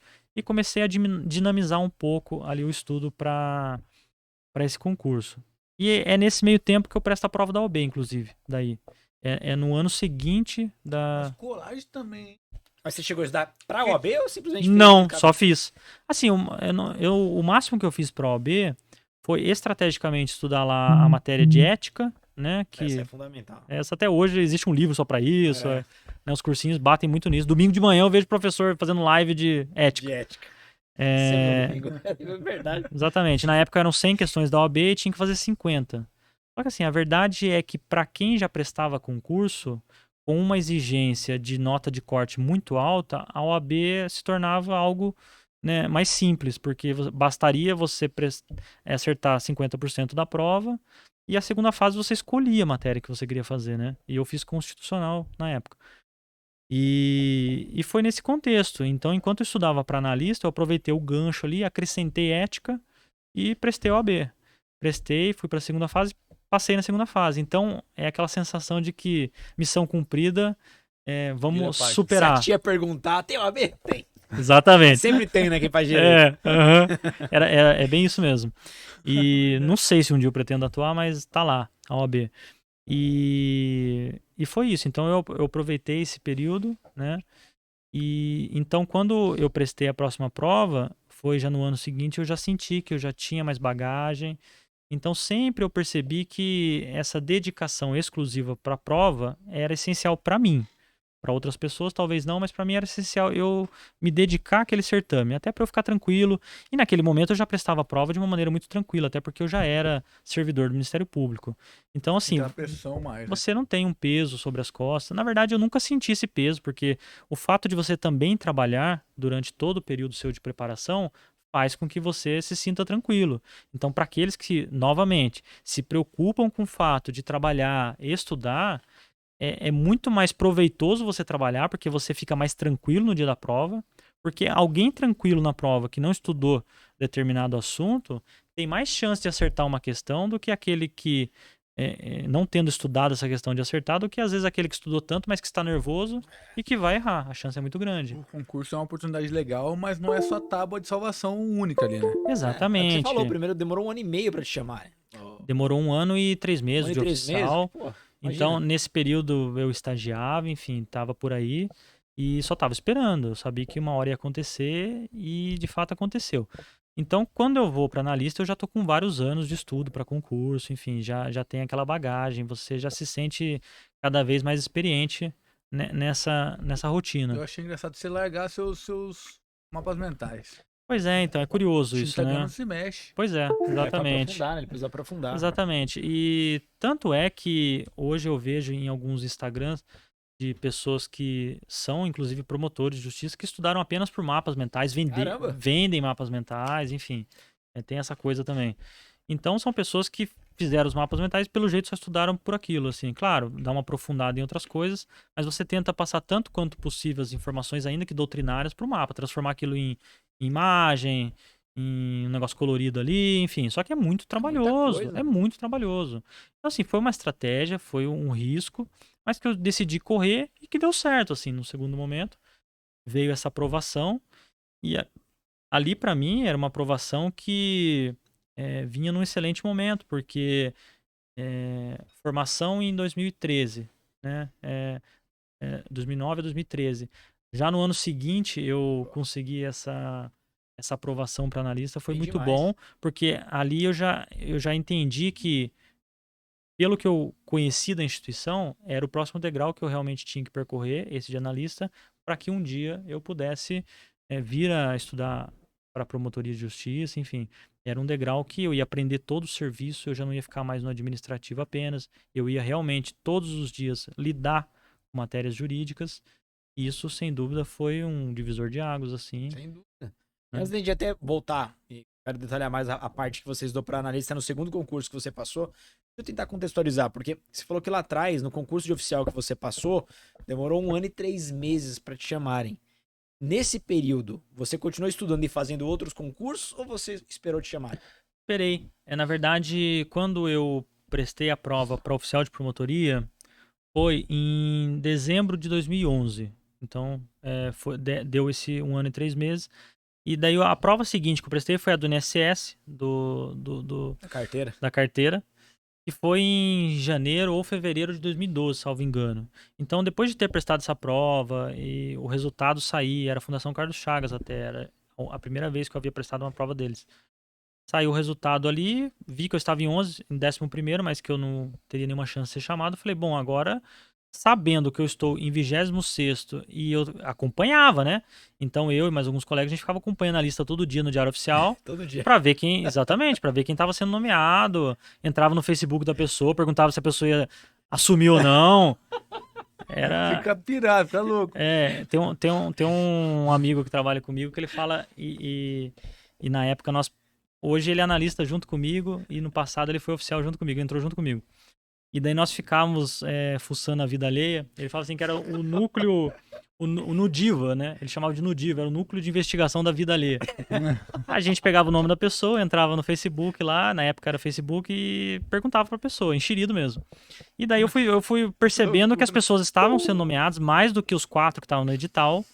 E daí algumas já nem com pretensão de ir, passava o prazo de nomeação de exercício, não assumiam, daí chamavam um próximo, falei, tá chegando, vai. Questão de tempo.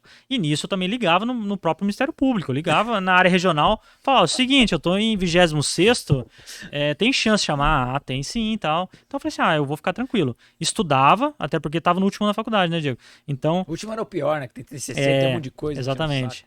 Na verdade não, nesse caso não era nem o último ano, porque o último ano foi quando eu assumi. Mas já era o 4º ano, então tinha as coisas da faculdade também, eu tinha que estudar, né? Embora na faculdade eu fosse um pouco esculachado nessa questão, porque o Diego deve lembrar, o grupo ali dos concurseiros, nós ficávamos muito na biblioteca. Então a gente se enfiava numa salinha da biblioteca e ficava lá fazendo mapa mental, trocando ideia, discutindo, aprendendo junto. E ali a evolução de conhecimento era muito grande ali, né? Na aula não dava de braçada, né? É verdade. Isso ajudava muito. Matar a aula assim tá bom. O que você fazia, Diego? Eu ia pra aula, eu era aluno mediano, eu não andava com ele. Eu era ruim. Mas hoje eu ia pro bar. Mas hoje é o cara mais rico da turma, então tá tudo certo. Mas assim, a gente estudava muito e matava a aula para estudar. Então foi bastante produtivo esse período e a nossa amizade se fortaleceu muito. Os 5 que eram desse grupo de estudos, os 5 foram aprovados durante a faculdade. Era o nosso objetivo, né? Que os 5 fossem aprovados e de fato todos foram. Teve um colega que foi aprovado, inclusive a nomeação dele saiu no último dia de aula. Nossa, a meta era essa. Todo mundo ser aprovado até o último dia de aula. E foi na última prova, no dia da última prova sai a nomeação dele. Quantas pessoas tinham nesse grupo? 5 pessoas. Os 5 foram nomeados durante os 5 anos. Era o MP? Não, cada um foi para um órgão, né? 3 deles foram para o Tribunal de Justiça como escrevente. Um colega trabalha até hoje na polícia como agente de telecomunicações e eu fui para o Ministério Público, né? Estão realizados nos cargos, enfim. E a gente seguiu essa trajetória depois, somos amigos até hoje, né? A gente ainda se encontra. Isso é muito legal, depois de muitos anos de faculdade. Faz 10 anos e já quando quase. se encontra, adivinha do que fala? Concurso. Até hoje, não cansa de falar, entendeu? É chato, até pra quem tá perto, ninguém não aguenta. Eu quero perguntar o AGTEL, ele quer fazer outra coisa? O AGTEL, assim, em algum momento ele pensou em prestar outra coisa, mas depois ficou tranquilo. Não sei no momento agora se ele está com alguma pretensão. Vamos chamar essa galera pra cá, eu conheço todo mundo. Pois é. Todo mundo pra Diego cá. Conhece todo mundo. Agora, olha como é emblemático isso que o David falou, porque a faculdade, ela realmente é um retrato social. Você olha lá, eu nem lembro, a nossa sala começou com mais ou menos uns 100 alunos. Foi. Aí terminou com bem pouco, nem lembro quantos tinham, mas a sala era bem reduzida. E é normal isso em faculdade. Mas a gente, mesmo pegando aquela galera que terminou a faculdade, a gente olhava, a faculdade tinha acho que 4 blocos. E o bar do lado da faculdade chamava bloco 5. Porque tinha mais gente no bloco 5 do que nos demais blocos. Então a gente percebia a maioria no bar, uma galera que ia só passear na faculdade, outros que ficavam boiando, não sabiam o que estavam fazendo lá, e uma minoria, o grupo dos concurseiros. Todo mundo foi aprovado durante a faculdade. Os que ficavam no bar nem sei onde estão hoje. Se não abriram um bar, não seguiram a vocação pra servir. Agora, percebam, se você quer passar em concurso, para de andar com um perdedor. Para de ir pro bar, pô. Para de ir pro bar. Então, sai da faculdade. Você vê a história do David, todos os insights que ele tinha, as ideias, a mudança de estratégia, tudo é pegando por meio desse grupo, né? A galera te alimentando de informação, se amadurecia muito rápido. Exatamente. O legal de falar, Diego, é que às vezes a gente tem a falsa impressão de que nós estamos diante de concorrentes e que cada um quer derrubar o outro. Mas o que eu aprendi ao longo dessa trajetória é que, assim, o maior crescimento foi sempre ao lado de outras pessoas, com auxílio recíproco, sabe, o tempo todo. E isso desde essa época em que eu prestava concurso para oficial de promotoria com eles, que sou muito grato a eles, inclusive, porque aprendi muito com esses meus amigos.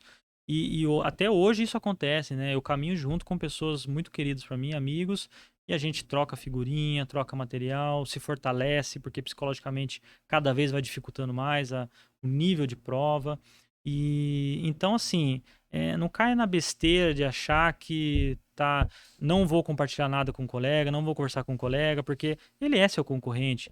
Mas à medida que você se esforça, você vai ter o seu lugar ao sol, né? Não vai ser passando por cima do seu colega que você não vai conseguir só dessa maneira. Então isso é legal dizer porque desde essa época, que nem você bem disse, os melhores insights ali eram nessas conversas. Um se ajudava, um ajudava ao outro, dicas de bibliografia, nós íamos na feira do concurso juntos, sabe aquela coisa assim? Então sempre foi muito legal caminhar junto com essas pessoas, tanto que todos passaram. Se nós partirmos do pressuposto de que pessoas que se ajudam, concorrentes, um prejudica o outro, É verdade. Estatisticamente, vocês provaram o contrário. Tem 100%. tudo na vida é isso passa também, né, na cara? aprovação. provamos Não o é- não é contrário, só nisso, né? exatamente. Todos foram aprovados. Puxa vida. E agora uma pergunta de curioso, apesar de eu imaginar a resposta. A faculdade te ajudou em alguma coisa para concurso? Ou não? Além de, claro, encontrar o seu grupo ali de Quer de fuder a amigos. faculdade. Eu acho que- Quer fuder a Tem que ser- a faculdade é requisito para ingresso, tem que ter, não tem. Quer fuder a Fazer o quê? faculdade. Eu acho que foi para encontrar o grupo apenas, É. viu? Assim, nós tivemos a felicidade de ter excelentes professores no nosso Sim. período, né? Não, verdade. não sei se em anos depois tinha o mesmo nível, mas nós tivemos excelentes professores e com certeza muita coisa boa foi extraída dali. Mas eu não diria que para estratégia de concurso não, até porque como eu já prestava concurso durante a faculdade, o que era cobrado nos concursos, que eram concursos de nível médio, né, eram basicamente lei seca, né? Então, assim, na faculdade, a pegada era outra, né? Você precisava entender as teorias, a estrutura do raciocínio jurídico, filosofia, teoria geral do Estado, ciência política, introdução ao estudo do direito. Enfim, são assuntos que naquele momento não caem no meu concurso. Sim. Então, como eu estava tão imerso nos estudos para concurso, era mais comum eu ficar na biblioteca estudando do que às vezes na própria sala de aula. Mas eu não posso me queixar porque eu considero que eu tive bons professores e com certeza são professores que certamente contribuíram em alguma medida para o meu crescimento. Alguns marcaram. Mas para fins de concurso talvez a base dali me ajudou em outros concursos posteriores que exigiam um pouco mais de base, né? Sim. Analista jurídico, por exemplo, já exige mais de base, promotoria de justiça, mas nada como esse estudo em que é ativo. Você corre atrás do conteúdo, você abre um livro e você tem a missão de entender aquele determinado tópico, aquele assunto. Então, assim, não há nada mais agregador do que você estudar dessa maneira, de maneira extremamente ativa, correr atrás. O autodidata, né? Vamos dizer assim. Você abre 1, 2, 3 livros. E ainda que a pessoa assista a videoaula, transformar aquela videoaula num estudo ativo, né? Sim. E não se limitar apenas Só a assistir. assistir e ficar por isso mesmo como se fosse entrar por osmose É. ali, alguma coisa assim, né? Então eu acho que o caminho acaba sendo esse, assim, né? A faculdade me ajudou no desenvolvimento pessoal, de certo modo, profissional, mas talvez no momento seguinte, Sim. não naquele momento. Tem Naquele essa momento eu queria visão. passar no concurso. Pra concurso, realmente. E a Pragmatismo, né? faculdade nem é pra isso também, né? A faculdade não é pra Mas é isso. engraçado eu ouvir você falar, porque dos professores eu lembro alguns que marcaram e, curiosamente, eram professores de cursinho. De faculdade, pelo menos a minha experiência foi essa. Os de cursinho foram os que mais me marcaram na faculdade. Eu não sei se você sabe, mas a nossa turma depois, eu não sei como é que foi nos anos seguintes, mas até então era a turma de maior prestígio na faculdade. O maior número de aprovados, considerando prova da OAB e concurso público, foi a nossa turma. Nossa Que legal. turma, ela foi muito prestigiada. Fico feliz de Achei saber muito disso, não bacana. sabia não. Foi. Claro que nos anos seguintes eu não sei se mudou, se a gente perdeu essa colocação, mas Difícil, hein? até então foi bom. Turma boa. Dá pra trazer muita gente boa da turma aqui, vou trazer. Pois é, Começando pelo seu grupo. eu fico feliz quando encontro o próprio Diego, né? Não é porque eu tô aqui, mas vê-lo chegar onde ele chegou, com livros publicados pela editora de maior prestígio do país, ter o curso, o próprio curso, assim, é algo que é bastante gratificante, deixa a gente feliz, mas não só ele, como os colegas que foram aprovados em concurso, outros que eu encontro no dia a dia da atuação forense e que atuam muito bem, assim, fazem um trabalho digno de elogios, assim. Então é muito legal você encontrar, ainda que às vezes processualmente a gente de um lado, o advogado do outro ali, mas é muito legal ver que a turma rendeu bons frutos. Sem dúvida, sem dúvida. E, David, agora, voltando lá para o seu cargo de analista, depois que você tomou a primeira reprovação para analista e já foi para o segundo concurso, qual era a sua rotina? Porque aí você já era servidor do Ministério Público, Uhum. não sei qual que era a carga horária que você tinha, mas qual era a sua rotina de segunda a segunda? Como é que você estudava? Então, no Ministério Público há 2 horários. Você pode trabalhar. Das 9 às 5 e das 11 às 19. Então, desde quando eu ingressei no Ministério Público, eu trabalho das 11 às 19. Naquele momento lá eu pude escolhi das 11 às 19. Eu Então, escolhi isso também. então para quem morava em Ubatuba, dava pra pegar uma praia de manhã, Nossa.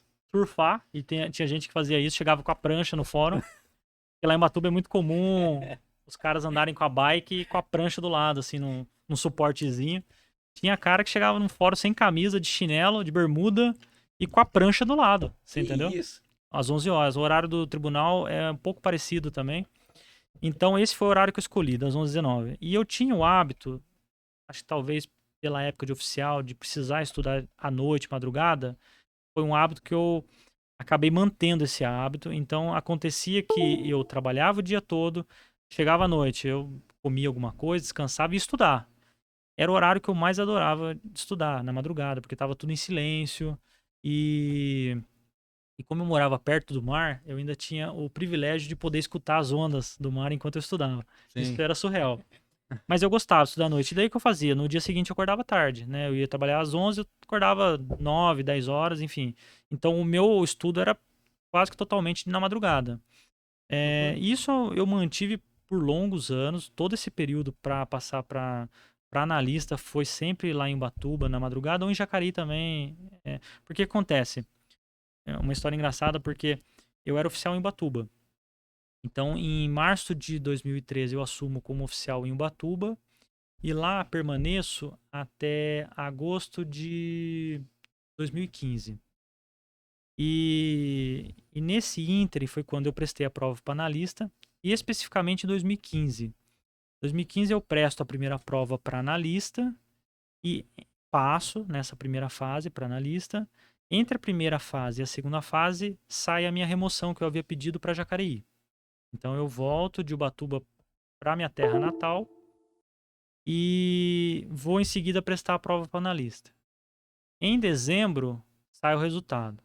Eu fiquei numa posição 22º nessa lista. O edital previa ali também a mesma coisa, 2, 3, 4 vagas, mas eu já sabia do negócio. Falei assim, vou ficar em 22º, vai demorar um pouquinho, vou ser chamado.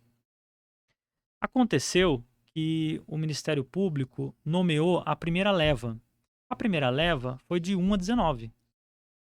Chamou do 1º ao 19. Em Jacareí, nós tínhamos apenas 2 vagas para analista. 2 colegas escolheram Jacareí e preencheram essas vagas. Como eu havia ficado em 22º, fiquei, portanto, por uma segunda leva, eu era o terceiro dessa segunda leva, porque começava ali o 20... O 21 eu era o 22. E daí acontece o seguinte, que antes de nomear essa segunda leva, abriram um processo interno de remoção. Nessa, 4 analistas de Jacareí se removem para outras cidades. Para Taubaté, para São José. Então, na hora que abre a minha leva, são 4 vagas de analista em Jacareí, eu sou o terceiro da lista. Garantido. Nem mudou. Eu não mudei nem de mesa. Isso é real. Qual é a chance disso acontecer? E eu atuava Caramba! Eu atuava na infância e juventude infracional. E logo que assumi para analista, continuei na promotoria. O promotor pediu que eu continuasse a trabalhar com ele. E assim foi. Continuei nessa mesma promotoria, né? Trocou o salário só. O cargo, mas eu fiquei na mesma mesa, né? Foi muito legal. Legal. Uma história que, pra quem olha de fora, fala assim, tem mutreta nessa história aí. Mas era pra ser meu, né? Assim, graças a Deus deu tudo certo. Puxa e eu vida. permaneci na minha terra natal, né? No cargo que eu queria, o cargo jurídico. Então por isso que eu falo que hoje, assim, tudo que eu já conquistei até aqui, eu sou extremamente grato a tudo. O que vier daqui pra frente é lucro, assim, né? Mas você já era casado nessa fase de concurseiro ou casou depois? Eu casei durante. Durante? Né? Isso. Quando eu fui pra Ubatuba, em 2013, eu ainda namorava. Eu fui casar em 2014. Então, fiquei noivo nesse período ali. Já namorava há algum tempo, fiquei noivo. E daí, em 2014, eu me caso. E a minha esposa vai pra Ubatuba. Então, a gente fica de 2014 até 2015 lá casados. Então, eu fiquei 1 ano casados lá. E ela sempre me apoiou demais, né? Desde o início. Só que não chegou a mudar? Não mudou, né? Assim, sempre muito obstinado com aquilo que eu queria. E ela já me conheceu, na verdade, sabendo disso. Então, Isso é ela, importante. ela acabou se adaptando, na verdade. Ela não é concurseira. Não, não é. Mas isso é importante. Desde o começo deixou claro isso pra ela. Deixei, assim, né? Não era nenhum estelionato, né? Assim, ela já casou sabendo com quem ela estava se casando. Eu falei, olha, existe uma perspectiva boa aí pra nossa vida, né? Só que tem esse porém, né? Eu vou me dedicar muito e claro, com o passar dos anos, você aprende a equilibrar tudo isso, enfim, né? No final de semana eu usava pra equilibrar isso daí, pra fazer um programa junto, aquela coisa toda, porque é necessário também, né? Você precisa dar um equilíbrio em vários setores da sua vida. Senão a coisa não acontece. É claro que às vezes você direciona para dos lados da sua vida, mas é necessário esse equilíbrio. Então foi nesse período. Então em Jacareí, quando eu vim para cá, permaneci casado e os estudos todos eram nessa dinâmica, É entendeu? interessante você falar isso, É. porque assim, nós temos a nossa mentoria aqui, eu atendo muitos alunos por dia. E como eu sou casado, tem horas que eu recebo umas perguntas que falam, não, vou dar uma surra aqui agora, porque senão o que a galera faz é choramingar no seguinte sentido. Conta um exemplo de. Vou dar um exemplo. O aluno manda assim, Diego, mas eu quero estudar, mas a minha esposa não me apoia, meu filho não me apoia, ninguém me apoia, tal, tal. Aí quando você vai a fundo, aí você percebe o seguinte, o cara virou concurseiro no meio do caminho. Aham. Ele nunca combinou isso com a esposa, tal. Cara, você não combinou, você que mudou o negócio. Sabe? Não era Exatamente. pra ser. Você tinha um Exatamente. emprego estável não, mas tinha emprego da iniciativa privada. Uhum. Do nada o cara muda, quer pedir demissão, quer sair e ficar só estudando. Calma aí, cara, convence primeiro, né? Não é assim. Exatamente, exatamente. Eu acho que é um projeto de ambos, né? Embora apenas um estude, ou às vezes até tem alguns casos em que ambos estudam, mas quando um apenas estuda, ainda assim é um projeto de ambos e precisa ser conversado, senão, não sob pena de não dar certo. Não dá. Porque- Pô, eu sou casado já tem 6 anos, completei 6 anos agora. E até hoje, eu tenho um projeto novo que eu vou iniciar e eu sou meio bitolado pra trabalhar, eles me conhecem. Workaholic. Muito, Doido. demais. Como eu Por isso já tá rico, sei, por isso tá rico. eu já sei que a rotina vai Fique mudar. rico, eu sou funcionário dele. Quanto Mentiroso, mais né? rico. Sócio. Como eu sei que a rotina vai mudar, meses antes eu já começo a plantar ali no terreno. Tá certo. Pra depois apresentar o projeto. Que do contrário, pô, casamento é contrato, mas é bilateral. E acaba que cria essa admiração também, né, Diego? Então, Também. assim, a sua esposa olha pra você, admira o quanto você conquistou até aqui, e ambos colhem os frutos disso, Sim. né? Cada um na sua profissão ali, é, se, se profissionalizando, se desenvolvendo, isso é muito importante. Exato. É muito exato. legal isso. E aí, no seu caso, então, 1 ano de casado em Ubatuba, depois ia pra Jacareí e já tava tranquilo. Aí já foi nomeada. Exatamente, Puxa assim, vida. eu moro a 5 minutos de onde eu trabalho, né? Nossa. Então, repito, assim, eu sou extremamente grato por tudo que já foi conquistado, embora ainda haja, né, pretensões, porque é natural, né? A gente quer se aprimorar, enfim, tem os nossos objetivos, isso faz com que a gente renasça todos os dias, né? Só que é aquela coisa, concurseiro tem que estar preparado sempre para reprovação, né? Assim, eu acho que é o mais importante, é não achar que está num conto de fadas, porque é difícil. Eu acompanho histórias de pessoas que são extremamente capazes, pessoas que são reprovadas em prova oral, em prova escrita, por mais de uma vez em prova oral. Então, são histórias de pessoas que têm extrema capacidade, mas que é desafiador, e a pessoa precisa enfrentar esses vieses, essas reprovações, e às vezes não dá tempo nem de chorar, já está o próximo edital aberto, a pessoa precisa prestar. É muito difícil, assim. O psicológico a saúde mental tem que estar muito em dia. Então, tudo que a pessoa puder fazer para trazer esse equilíbrio, essa saúde mental é importante, seja da maneira que for. E estar preparado para a reprovação sempre, Sem né? dúvida, você tá até usando exemplos de pessoas que não estão ali começando, pessoa que tá sendo reprovada na prova oral. Eu Exatamente. conheci uma pessoa, daqui de São José, inclusive, que ela foi pra prova oral da magistratura 6 vezes. Reprovou nas 6. Só que aí você conversava com 6 ela. vezes? 6 vezes. Conteúdo não falta. Não falta conteúdo, tá voando. Aí conversava com ela e dava pra perceber como que a pessoa assimila aquilo. Porque ela falava o seguinte: eles estão de marcação comigo por causa da minha idade, que não sei o que e tal. Eu não sei se é ou não é, mas é que 6 vezes ser o mesmo motivo, mas a pessoa já usa isso, de repente, pra sofrer menos, não sei, pra se blindar. E de alguma forma isso no longo prazo pode prejudicar, né? Pode. O grande complicador de uma fase dissertativa, uma fase oral, é que são fases extremamente subjetivas. Então você escreve a sua prova e não se sabe a circunstância em que vai ser corrigido, né? O humor do examinador naquele dia. Ele pode olhar para sua prova uma análise para outra com outra e é natural, é o ser humano que tá ali corrigindo, enfim. Às vezes a sua 100ª prova, o cara tá cansado ali. Exatamente. Sai Às vezes caetano. a primeira do dia, às vezes a 100ª do dia que ele está corrigindo. Na fase oral, é a mesma coisa, né? Então, assim, você depende ali muito das circunstâncias e você nunca vai entender o que te levou, às vezes, até a ser aprovado ou ser reprovado, dos dois lados. Às vezes nem você entende por que você foi aprovado, mas você foi, né? Em ambas as situações, havia conhecimento. Tanto quem foi reprovado quanto quem foi aprovado. Para a pessoa chegar na fase oral, ela tinha conhecimento. Mas houve circunstâncias que fizeram com que naquele momento ela não fosse reprovada, né?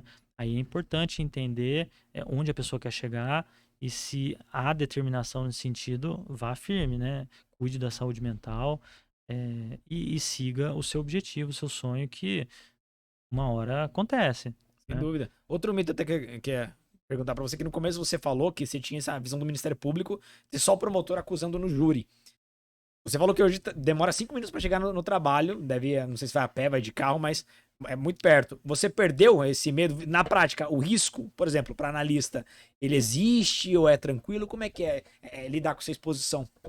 Na verdade, era só uma falsa impressão mesmo de quando eu estava na faculdade, né? Claro, tem os riscos inatos do cargo de acusação, até mesmo de magistrado, mas são os riscos inatos da profissão, mas que não refletem, não impactam ali no seu dia a dia, sobretudo como servidores, né? É, então, assim, eu acredito que especificamente nessa área criminal, os próprios réus entendem que faz parte do processo, você entendeu? Eles, eles são flagrados na prática de um crime, o policial aborda, prende em flagrante, O encaminha. agente público é o sistema, assim. Exatamente. Não é uma pessoa. Encaminha, exatamente.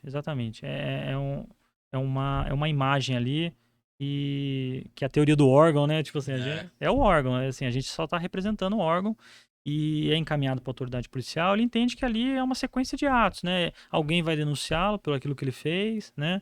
E ele vai ser condenado. O próprio juiz ele entende que o papel do juiz é esse mesmo. Claro que você tem situações pontuais que acontecem no Brasil afora, mas você vê que o índice de casos que acontece é baixíssimo, é quase que zero, assim, você não vê muito caso de promotor, juiz ser morto, enfim. Mas, claro, a própria lei adota as cautelas, lei de organizações criminosas tem é, colegiado de magistrados para julgar crimes dessa natureza. Então, a lei, tanto quanto possível, tenta proteger os membros, mas, assim, de um modo geral, você tem atuação em várias áreas, né? Área criminal, área de família, área patrimônio público. Então, hoje eu vejo que a amplitude da atuação do Ministério Público é gigante, atende assim uma gama muito grande de matérias, interfere em muitos setores da sociedade assim positivamente, provoca os órgãos públicos a atuarem. Então, é muito legal essa atuação e eu vejo que, na verdade, era uma falsa impressão mesmo Você durante. trabalha na criminal, né? Sim. Você tem a mesma prerrogativa do promotor de poder andar armado, essas coisas assim ou não? Na verdade, não. O porte de arma é o promotor quem tem, né? Sim. Ao assumir o cargo, eles têm o porte. Os servidores não têm o Não. porte. Mas na época que eu atuava na infância, que eu participava das oitivas informais também, eu tinha um contato mais direto com os adolescentes. Por eu ser de Jacareí, era às vezes comum até eu encontrar na rua adolescentes na oitiva. E ali na oitiva é um momento em que o adolescente normalmente é admoestado, advertido, e daí, às vezes, pode acontecer dessa coisa deles ficarem meio, né, levar pro coração e daí querer fazer alguma sacanagem. Mas, assim, graças a Deus foi sempre tudo bem, enfim. E hoje, com a atuação na área criminal, acaba que eu fico mais distante até, porque a gente fala mais processualmente, né? Então, fala nos autos, quem participa da audiência é o promotor de justiça. Mas, assim, isso aí é um mito, assim, não tem Mas nada. dentro dos autos tem muito caso pesado ou é exceção? A regra. Não, no dia a dia você tem, não, os casos mais complexos aparecem uma vez ou outra, né? Mas são às vezes casos delicados, né? Estupro de vulnerável, por exemplo, é uma coisa extremamente recorrente, infelizmente. Recorrente. Sobretudo dentro do seio da família, pai, padrasto, avô. Então, quase que diariamente alguém é vítima de estupro de vulnerável, alguma Você criança, viu o filho da puta lá adolescente. que estuprou o bebê? Eu vi. Tá maluca. Pois é, então a gente precisa lidar com isso diariamente. Às vezes chega alguns casos que envolvem facções criminosas. Então, em alguns casos, demanda uma maior atenção. Você se debruça naquele caso com mais tempo, com mais dedicação. Mas o rotineiro mesmo são os crimes que acontecem no dia a dia, enfim. Tráfico de Tráfico de drogas. drogas, furto, muito, né? Então acaba sendo um serviço bastante repetitivo. Eu gosto quando vem casos mais diferentes porque desafiam a Desafia gente, um né? pouquinho. É, Pô, exatamente. que bacana. E tem previsão para concurso de analista? Concurso para analista eu não tenho Teve um acompanhado. recentemente ou não? Eu acho que teve É. recentemente, não me recordo agora em que ano, mas ainda tinha gente para ser chamado, então eu acredito que esteja ainda na validade desse concurso e que todos não tenham sido chamados. Na época que eu fui nomeado, era um programa do Procurador-Geral de Justiça de ampliar a quantidade de analistas. Então, naquele momento, foi aprovada uma lei que aumentava a quantidade de analistas, uma quantidade considerável. Então, foi nesse aumento considerável que foi a De minha hora. oportunidade, né? Exatamente, aumentou muito a oportunidade de entrar e foi onde eu ingressei. Mas, claro, falam sobre uma perspectiva de, ao longo dos anos, ter 2 analistas por promotor de justiça. Isso, com certeza, vai abrir o leque, a oportunidade para aqueles que se interessam em entrar na instituição. E eu digo que o cargo de analista, sim, para quem quer se tornar promotor de justiça, é a melhor escola, né? Nós temos inúmeros analistas que se tornam promotores de justiça, é uma porcentagem relevante é aprovada no concurso para membro, dentre os analistas. Então, a atuação ali é basicamente o que o promotor faz. Então, você aprende muito, é muito enriquecedor, assim. Então, para quem quer ser promotor de justiça, às vezes um cargo é, intermediário, por assim dizer, talvez seja importante para dar uma tranquilidade para a pessoa em termos de estudos, né? Porque às vezes tem pessoas que estudam para carreira, para concursos de ponta, e estão apenas estudando. Às vezes um concurso desse, que é um concurso muito bom, pode dar uma tranquilidade maior para a pessoa.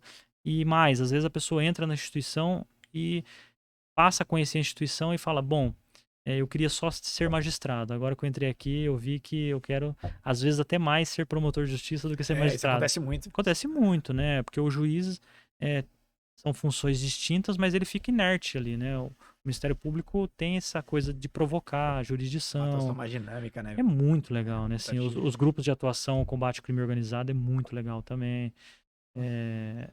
É uma investigação que é feita, né? De extrema qualidade, assim. Meio policial também, assim, Acaba né? sendo, o GAECO acaba sendo bastante, né?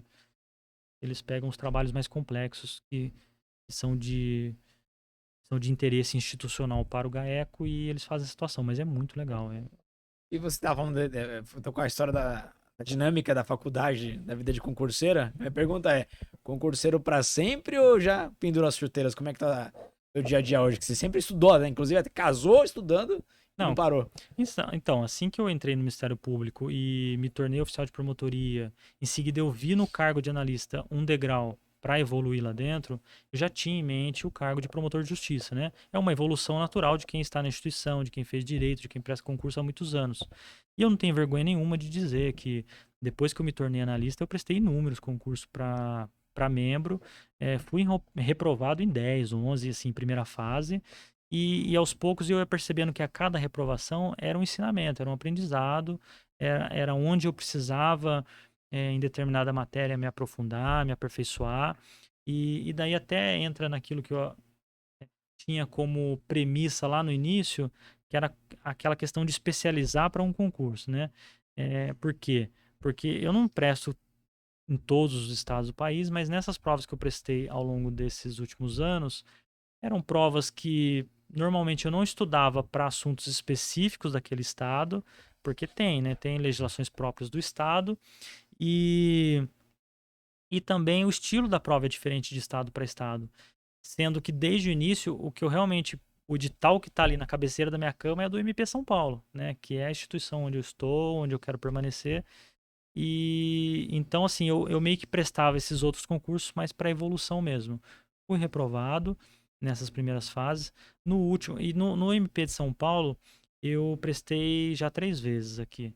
É, fui reprovado nas 2 primeiras por uma pontuação ali próxima, até que no último eu fui para a segunda fase. Então é sempre enxergar o copo meio cheio, é uma evolução. Chegando. Tu bateu na trave. Exatamente, fui para a segunda fase. Então assim, não esmoreça, né? Independente da trajetória, a pessoa pode pensar assim, nossa, mas ele tá há 14 anos e tá sendo reprovado, quer dizer, tá errado então alguma coisa, por que que ele tá nessa ainda, não faz sentido. Mas assim, é o caminho que eu me propus a percorrer. E eu aprendo todos os dias, né? Entre erros e acertos, todos nós, concurseiros, temos nossos erros, acertos, enfim. Isso não significa dizer que por você ter erros que você não vai ser aprovado. Se você mantiver a tranquilidade, se dedicar, vai chegar a sua hora, entende? É aquela velha máxima, né? O tempo vai passar de qualquer jeito. Vai passar de qualquer Melhor jeito. fazer aquilo que você tá buscando, porque no final das contas a gente curte o processo. Você é um cara que claramente curte esse processo. Curto E demais. no final vai ser só a coroação daquilo que você já vem trabalhando há muito tempo, do que Não. simplesmente desistir no meio do caminho. Né? Exatamente. Eu admiro muito a atuação do membro do Ministério Público e tenho essa referência para mim. Então, assim, ainda que em algum momento ou outro você possa oscilar, é o que eu quero, é o que eu não quero, mas você segue firme estudando e é um caminho natural, assim, Sim. né? Se você não para, você estuda, uma hora chega. E eu acho que, assim, ser grato por tudo que já foi conquistado até aqui também me dá muita tranquilidade de entender que eu tenho 32 anos. Na Tá hora, novo pra caramba. na hein? hora que isso acontecer, seja agora, seja com 40, 45 anos, vai estar tudo certo, vou estar feliz da vida. E é uma evolução, né? É muito legal, é viciante mesmo. Sem dúvida. E depois você vai voltar aqui pra contar quando passar. Poxa, vai ser Vai ter uma nova experiência. Pois é, Vai render mais um episódio aqui no podcast. com certeza. E, meu amigo, cara, foi um prazer enorme. Prazer é uma foi satisfação meu. pessoal, Obrigado, né? Prazer conhecer. Tem alguém que se formou Obrigado. comigo aí, em tanto sucesso Pois na carreira é, como com concurseiro, certeza. poxa. E é uma satisfação realmente, porque seja o primeiro de muitos outros. Sim. Eu vou pô. trazer a minha turma inteira aqui pra cá. Quem quiser vir, todo mundo Excursão. tá convidado. Excursão pro DP Podcast. E, cara, é uma honra. E, aliás, tô tentando pescar o David pra dar aula pra gente aqui. Se Deus quiser, vai ser um professor nosso. Estamos negociando aqui, mas vai vir. Se Deus quiser, vai Tomara vir. que a gente, O passo dele é somar. alto, né? É, o passe é alto. a gente tá nas tratativas aí. Acho que vai dar certo, acho que vai dar certo. Mas, cara, prazer enorme. Obrigado por compartilhar a sua história. Que baita história, porque Muito louco mesmo. a gente não adianta. Como um podcast, muita gente a gente busca muitos convidados e outros acabam se convidando. Aham. Então, mas vem muito cara que vem muito convidado que passa em concurso com vários méritos, mas o pessoal acha que a gente quer alienígena. Não, traz alguém normal aí que saiu do zero, que passou por dificuldades, que trabalhava, que fazia faculdade. E a sua história, ela traz um pé no chão, mas ao mesmo tempo ela traz aquele senso de autorresponsabilidade, né? Com Não certeza. adianta procurar desculpa, achar que a grama do outro é mais verde. Você provou muito isso, sempre superando os obstáculos e com muito otimismo. O seu processo parece que foi muito prazeroso, né? Teve uma ideia de que a gamificação da Gamificação. ideia dele foi o que mais me marcou hoje, né? Mas dá vontade de estudar para Dá concurso. vontade, pô, fazer algum negócio ali, vai dar certo ali na frente. Pois muito é, louco. você não é obrigado a estar bem o tempo todo, né? Good vibes o tempo todo. Mas eu acho que essa perspectiva, esse mindset de você enxergar o processo como algo que é evolutivo, quem me conhece um pouco mais de perto sabe que eu sou assim. Eu não estou falando aqui nada diferente do que eu sou. Eu tento sempre, muito mesmo, enxergar o copo meio cheio. E eu penso que ao longo dos anos ter agido dessa maneira, com certeza me ajudou muito a chegar onde eu cheguei. E sempre fui muito organizado também com os estudos. Isso é muito importante, essa organização, porque são inúmeras matérias, os concorrentes sempre se preparando ali Sim. muito em alto nível. Então, quanto mais você ter controle sobre o todo, essa organização é extremamente importante. E perseverança. É entender que a cada prova que você faz, a reprovação é uma realidade, a desclassificação é uma realidade e que não é o fim do mundo. Você vai ser reprovado. Se você optou por prestar aquele concurso, daqui tantos anos abrirá novamente o outro. Se você estrategicamente quiser mudar de carreira por uma questão profissional, você tenta mudar ali o seu direcionamento, mas assim, sempre entendendo que é um processo e que se você não desistir, uma hora você chega. Então é uma trajetória de erros, de acertos, de reprovações, de inúmeras. Não tenha nunca vergonha de dizer isso, porque é assim que a gente evolui. É assim que a gente chega onde a gente quer e os sonhos vão sendo conquistados ao longo dos anos. Isso é muito importante o Poxa. pessoal saber. Conceitos que Não, valem super ouro. legal. E estamos voltando aqui em altíssimo nível, hein, pessoal? Altíssimo nível voltando aqui. Espero que vocês tenham curtido pra caramba, assim como nós. Fala do pessoal aí que quiser mandar a história aí. Ah, é. Ó. Quem quiser se convidar para o podcast ou indicar alguém, me manda e-mail. É podcast@profdiegopureza.com.br. Sou eu mesmo que recebo, leio os e-mails. Tá? Mas já, se possível, manda o contato do convidado para depois a gente entrar em contato direto. Tá? Manda o cara, também não manda o cara do Acre também, que não vai vir pra Não, cá. manda né? também. Se tiver história boa, pode mandar. Tá zoando aqui, mas é bom mandar sim. Tá, Diego pessoal? paga a passagem. É, a gente, dependendo de onde vier, dependendo da história, a gente dá Vou um ser jeito. cancelado agora, tô fudido. A gente dá um jeito. É Vai só ser uma um piada. prazer chamá-los. E mais uma vez, amigo, muito obrigado pela presença. A casa é sua. Quando quiser voltar, as portas sempre abertas. Prazer foi todo meu, Diego. Fiquei bastante feliz, honrado. Obrigado pelo convite mais uma vez. E desejo sucesso a você, ao Ramon, a todos da sua equipe aí. Bem. Que você merece. Muito Amém, que merecido. isso, hein? tamo junto, tamo junto. E Ramon já voltou em alto nível também, mas é o Ramon, então não Fazendo cancelem merda, ele. falando merda pra caramba. Mas é isso, pessoal. Grande abraço, bom estudar a todos e até a próxima.